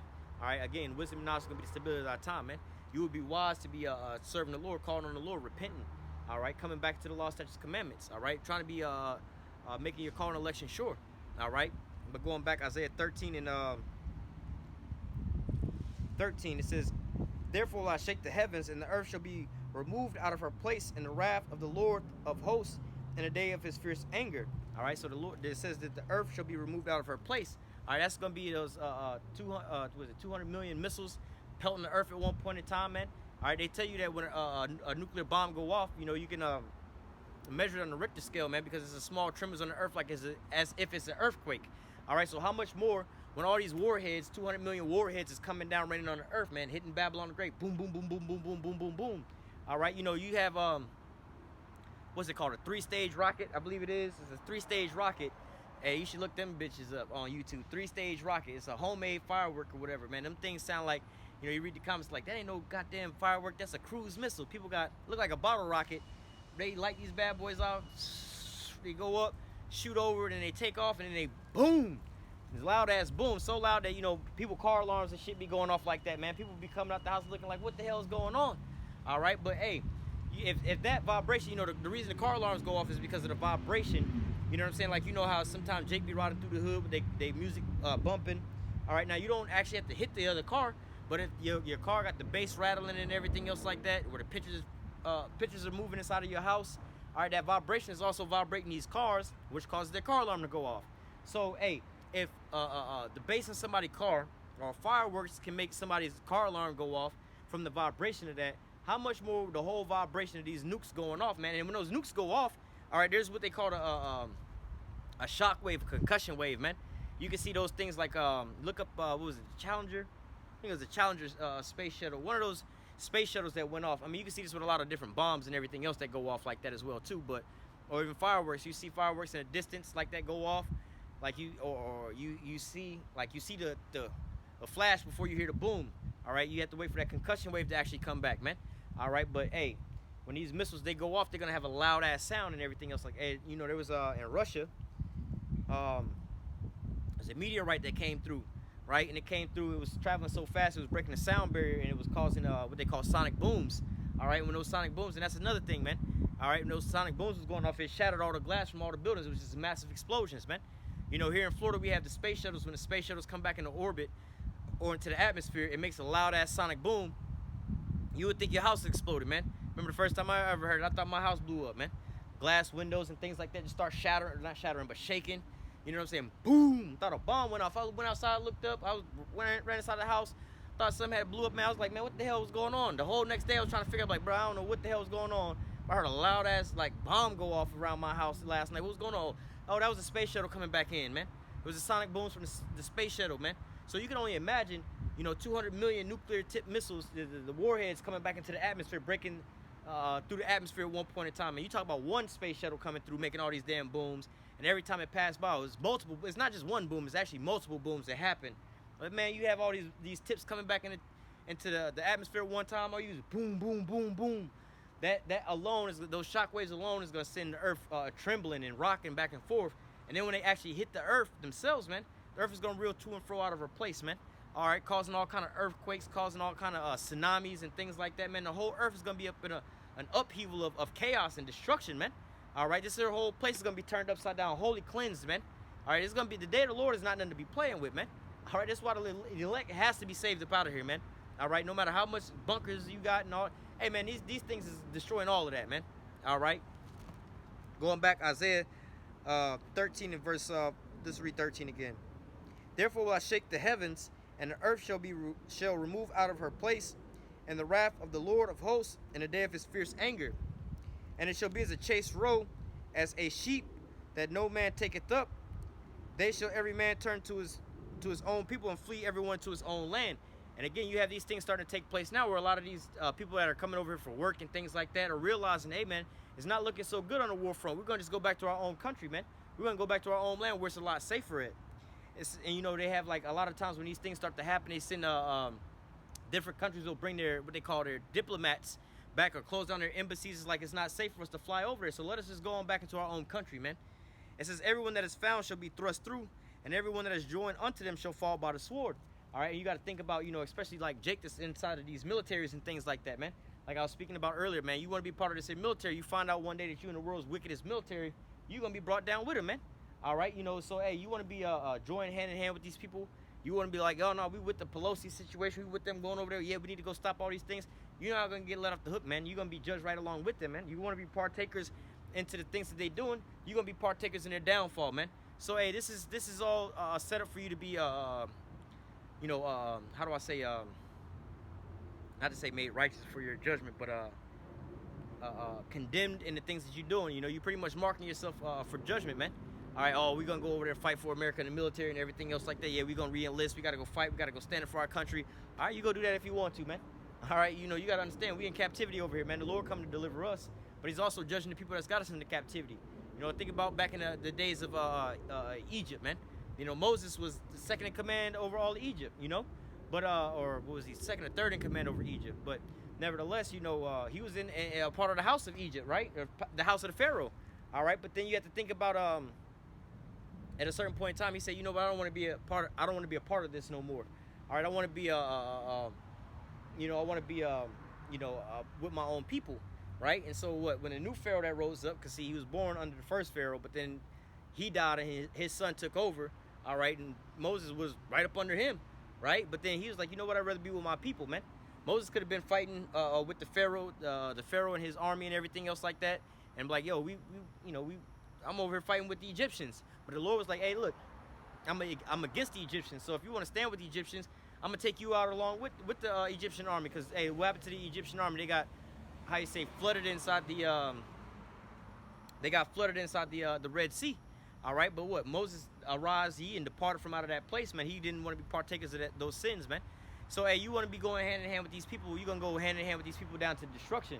All right.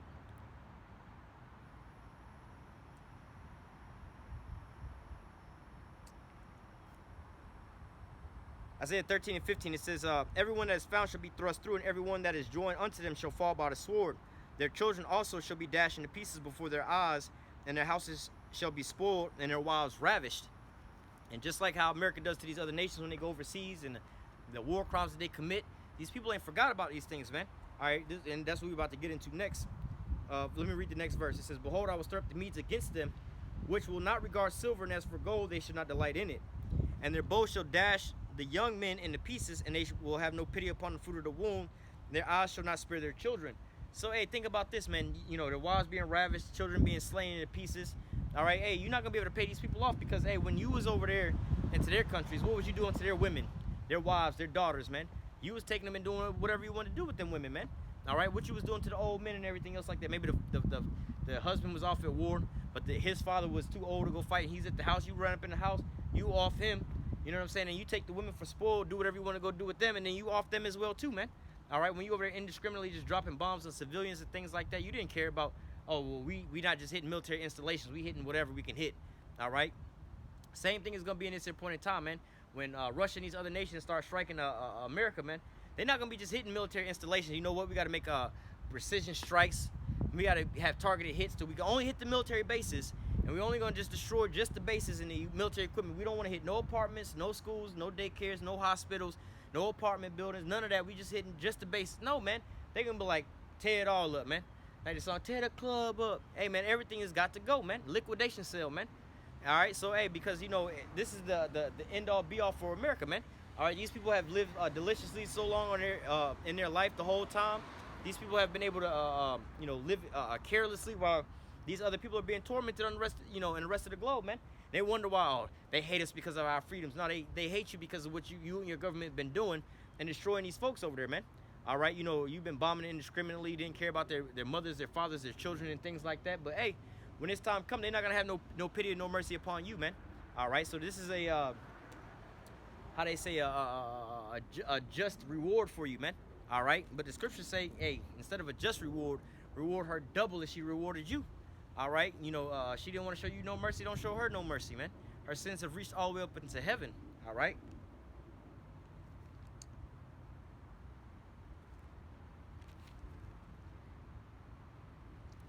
It says, well, I quoted this earlier. Let me just read down 2 more verses. It says, in Babylon, the glory of the kingdoms, the beauty of the Chaldees, excellency, shall be as when the Most High overthrew Sodom and Gomorrah. It shall never be inhabited, neither shall it be dwelt in from generation to generation. So, hey, ain't nobody going to be living over here in America no more after this here thermonuclear destruction, man. This is going to be the end all be all, because the Lord said he sent forth it's in the same chapter, hold on. Verse 5, 13 and 5. They come from a far country, even from the end of heaven, even Yahweh and the weapons of his indignation to destroy the whole land. So these weapons are coming to destroy the whole land. So nobody's going to dwell therein from generation to generation, man. All right? This is the end all be all. This is how this place goes out. All right? This is one thing that they didn't take into mind. They didn't consider the latter end of it. It says, and Babylon, the glory of the kingdoms, the beauty of the Chaldees, excellency, shall be when the Most High overthrew Sodom and Gomorrah. It shall never be inhabited, neither shall it be dwelt in from generation to generation. Neither shall the Arabian pitch tent there, neither shall the shepherds make their fold there.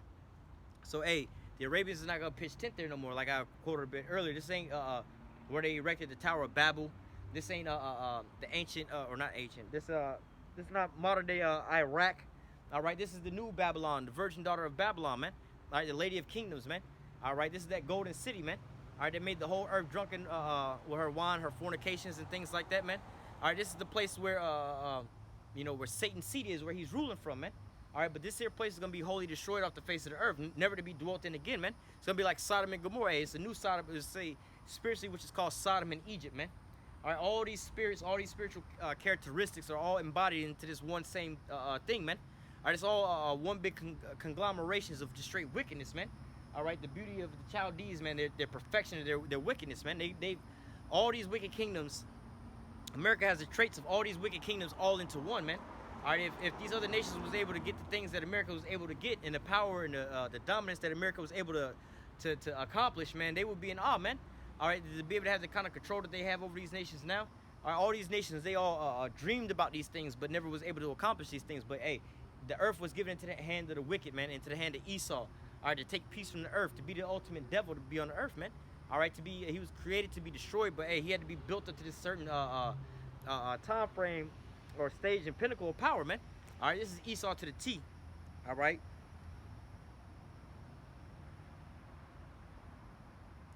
Let us go back to Isaiah chapter 47 and go starting back at verse 7.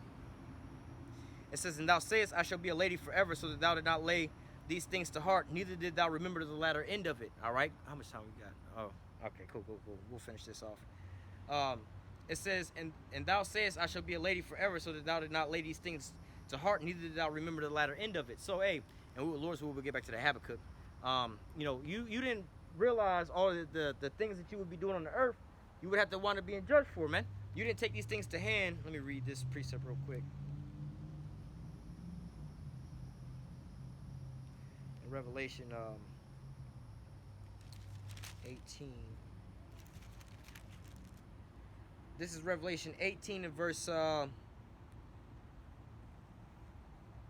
Revelation 18 and 4. It says, "And I heard another voice from heaven saying, Come out of her, my people, that you be not partakers of her sins, and that you receive not of her plagues. For her sins have reached unto heaven, and Yahweh have remembered her iniquities." All right, so hey, you know, you didn't consider the latter end of it. You thought that the Most High was as one of you. You know, that he was going to just forget these things, sweep it under the rug, let his wickedness continue on to the very end. But no, you're going to have to pay this here price, man. All right, the price of fame is coming with a heavy debt, man. And you have to pay for that thing, those things, man. It says, reward her, verse 5, "For her sins have reached unto heaven, and Yahweh has remembered her iniquities. Reward her even as she has rewarded you, and double unto her according to her works, and the cup which she had filled to her double." All right, so hey, you know, all these things that she's wound up doing unto you and your nations, man, they're gonna wind up doing unto you, man. All right, when you cease to spoil, then they're gonna start spoiling you. All right.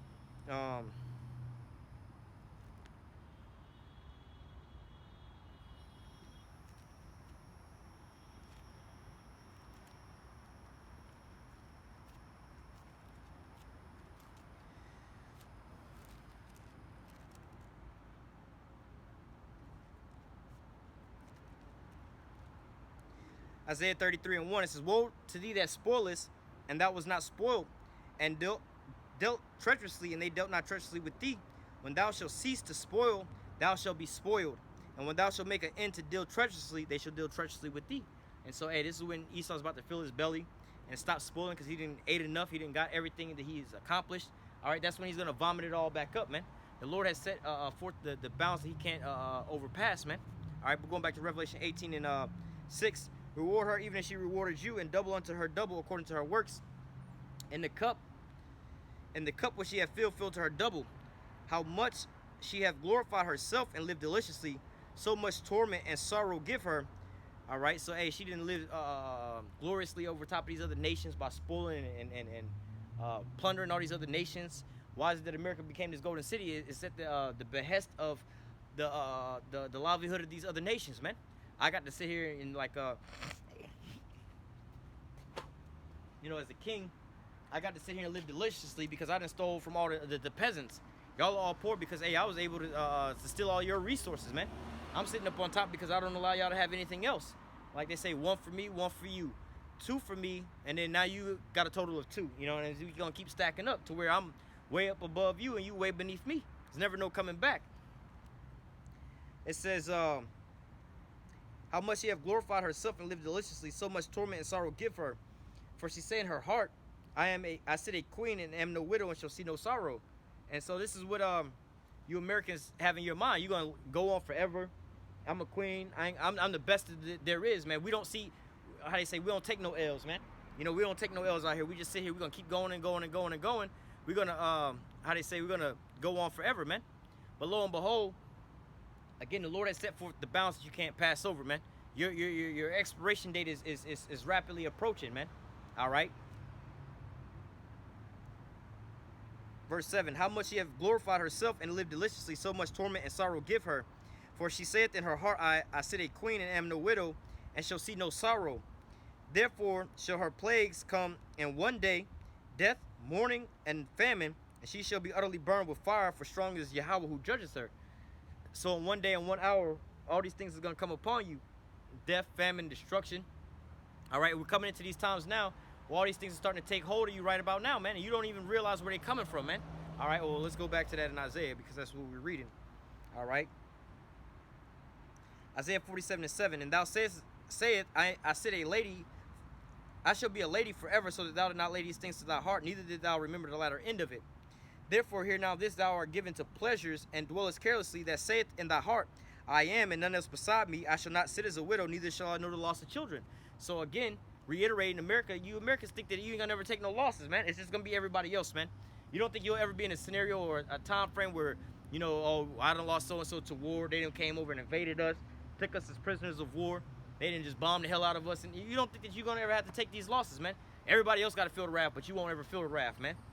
It says, verse 9, but these 2 things shall come upon thee in a moment and one day, the loss of children and widowhood. They shall come upon thee in their perfection, for the multitude of thy sorceries and for the great abundance of thy enchantment. So for all the wicked things that you've been doing, all these things are going to come up upon you, man. All right, you're going to wind up being partakers in, you know, the judgment that you filled unto your, you know, your cup, man. You filled up all these things, your sins have reached all the way up to heaven, and you have to pay the tab, man.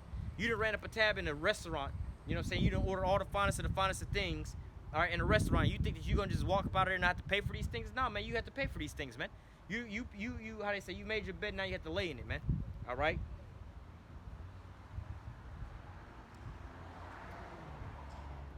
Verse 9, but these 2 things shall come upon thee in the moment, and one day, the loss of children and widowhood. They shall come upon thee in their perfection, for the multitude of thy sorcery and for the great abundance of thy enchantment. For thou hast trusted in thy wickedness, and thou said, none seeth me. Thy wisdom and knowledge, it has perverted thee. And thou hast said in thy heart, I am, and none else beside me. So, hey, thy wisdom and thy knowledge has perverted thee, because why? You saying that, hey, I'm going to go on forever. I got my witchcraft. My witchcraft is going to keep prevailing for me. Everything is going to keep moving smoothly. They don't know. They don't see the darkness. You know, they have the secret counsel of the wicked. They think that they can keep playing, plotting, and strategizing on the elect, man. They think that people are not going to see and understand what they really got going on. All right? They say, you know, they spent the trillions of dollars with the entertainment and indoctrination to keep us asleep. But what? The Lord put his spirit upon us to wake us up, man. And we've been on the highways and the byways waking up what? The rest of the elect, man. So they said that no one's gonna see us. They ain't gonna never find out about what we doing, man. We got them look, they think we the good guys, man. We always tell them the story, we gotta go over here and do this, we gotta go do that, and they ain't gonna see these things. Hey, but now you're getting sloppy with your moves, man. Now you being exposed on every end, man. Like the scripture also say, it caused thy own tongue to fall upon you, man. You got your own people called whistleblowers exposing you for what you doing out here, man. All this straight wickedness and everything else like that, man. All right.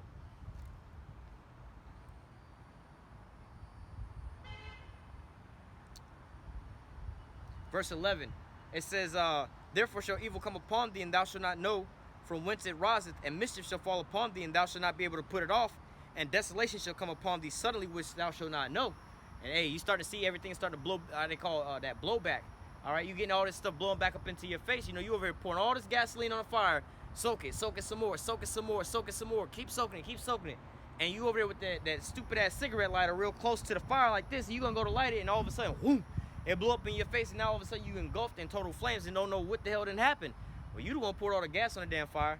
You the one that stood so close to the fire instead of just throwing a match into it from a distance or throwing something into it to catch it on fire. So now when it, whoo, that flame go up. Hey, what you mad about? You mad because you caught out here, man? But hey, this is the folly of the damn wicked, man. All right, the basis of men. You didn't cause all this corruption. We'll close out with that. You caused all this corruption on the earth. You thought that none of this was gonna blow back into your face, man. All right, now you eating of the fruits of your own labor right about now, man. All right, you reap what you sow. The Most High is not mocked. All right, you can't just go around the whole earth planning, plotting, and murdering and planning and plotting wickedness and not have wickedness come back up into your face, man. All right, but this is what you're gonna have happen unto you. Just what you've done to them is gonna come back unto you double. Isaiah 47 and 12. Stand now with thy enchantment and the multitude of thy sorceries, wherein thou hast labored from thy youth, if so thou shalt be able to profit, if so thou mayest prevail. All right, so all the lies and all the little witchcraft that you've been able to do beforehand, your media, like I said, your indoctrination, your how you say, your entertainment, your indoctrination and things like that. Hey, if that was able to save you, let it go ahead and save you, man. One thing I've been noticing now with the times that we living in, where people used to be all into they used to be all into entertainment and things like that and watching certain things, and that's all they want to hear. They never, like people that never used to want to watch the news. The news is all depressing. News is all this, news is all that. Nowadays, you got all these people that's into the news, knowing about what's going on and everything else like that, man. You know, like with the tequila shot, people wasn't really worried about what was inside of certain things. They were just taking stuff blindly. But now all of a sudden, it's just like, no, what's in that? I don't trust this. I don't trust that. Oh, the government doing this, the government doing that. Oh, we got to vote. We got to do all these different things. And now you more partakers into these things than ever before, man. So how much more now into, you know, people waking up to the truth, man? All right, you know, beforehand you could just put people to sleep with your little media and everything else like that, but people are seeing through all these things, man. People are seeing through, you know, people who wouldn't even think about, you know, like the AJ situation.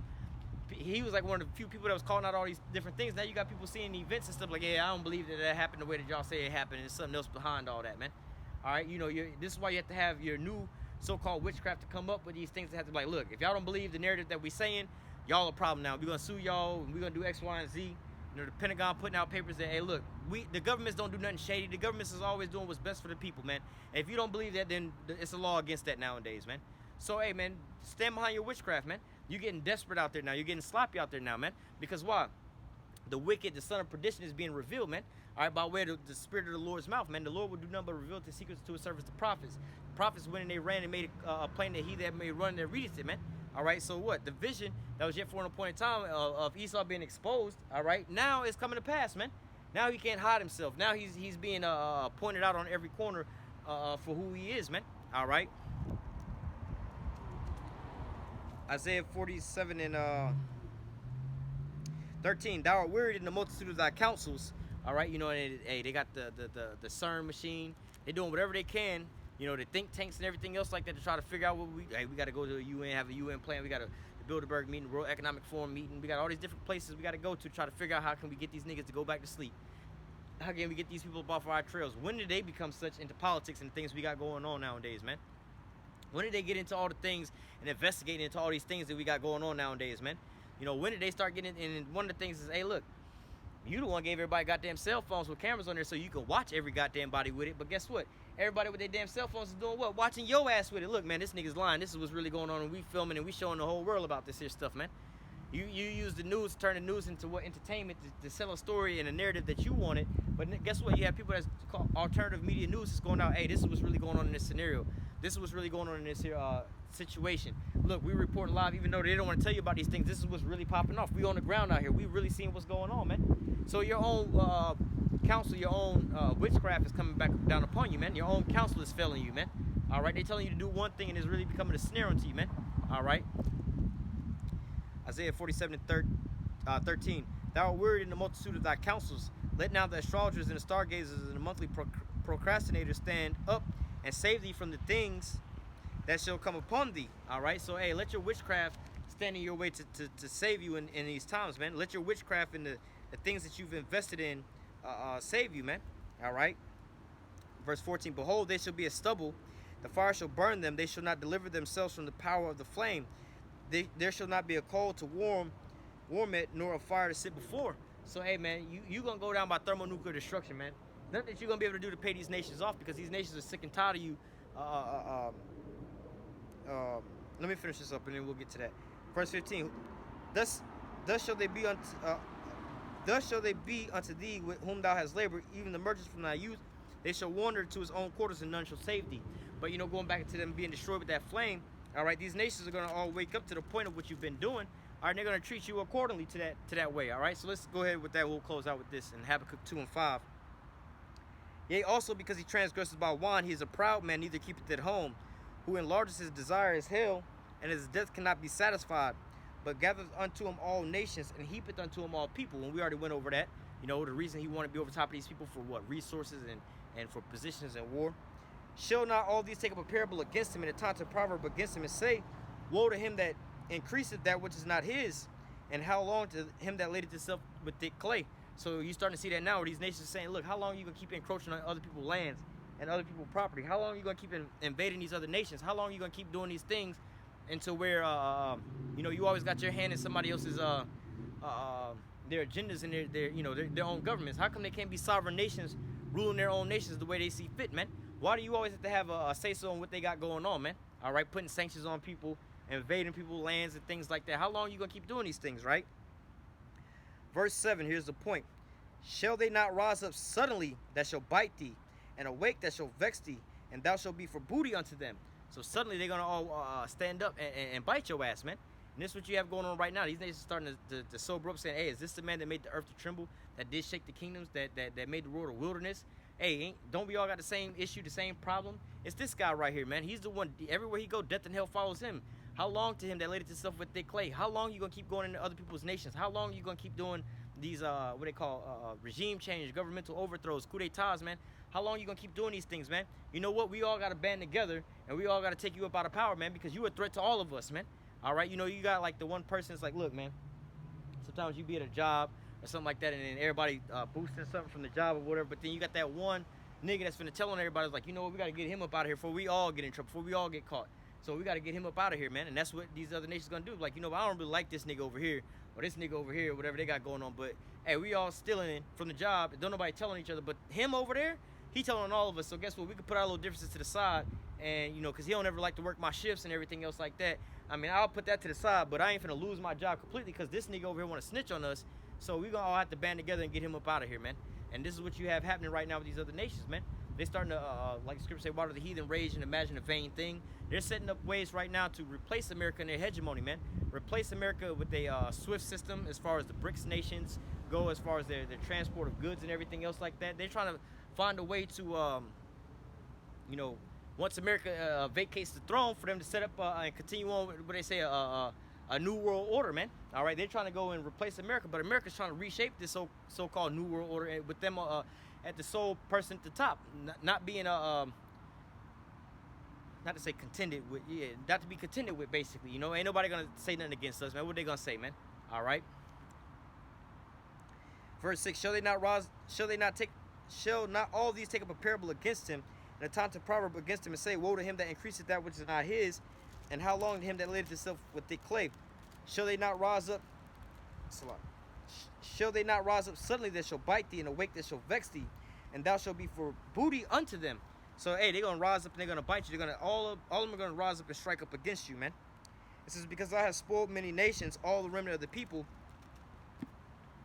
shall spoil thee, and because of men's blood, and for the violence of the land and of the city, and of all that dwell therein. So, hey, man, you know, at the end all be all, these nations are gonna think back to what you've done unto them. All the times you've invaded these other nations, all these times you've been up into their nations, destabilizing their economies and overthrowing their governments and things like this, man. They're not going to have pity or show mercy unto you, man. They're going to all band together and just like, you know what, let's just go ahead and get her up out of it. Look, we'll work out our differences at the end all be all of all these things. The things you've done to us is nowhere near what they done to us. So how about we all just band together, all you archers that been in the bow, and shoot at her, man. Spare no arrows, man. All right? Let's accomplish the Most High's will. And hey, these nations are going to all band together, even America's allies, and shoot their missiles over here at America, man. So they think that they're not going to be a widow. They're not going to see the loss of children. They think that they're going to go on forever. But hey, the Lord is going to ultimately take them up out of their power, man. All right, his days are determined. There's a set day for him, man. A set time for him to fall up out of his position, man. And we're getting closer and closer and closer to that day, man. All right, so I'm going to go ahead and close out with that. Lord willing, the elect was edified with this here lesson. Until next time, I say, call halal Yahweh, Bahashim Yahushua, Bahashim Rakakodash. Double honor to the apostles and elders, the great millstone that taught us his truth and that rule well. And citation and much love for you, Akim, pushing his truth and sincerity over the four corners of the earth and enduring afflictions to feed and edify the elect. Until next time, I say, stay strong. Shalom.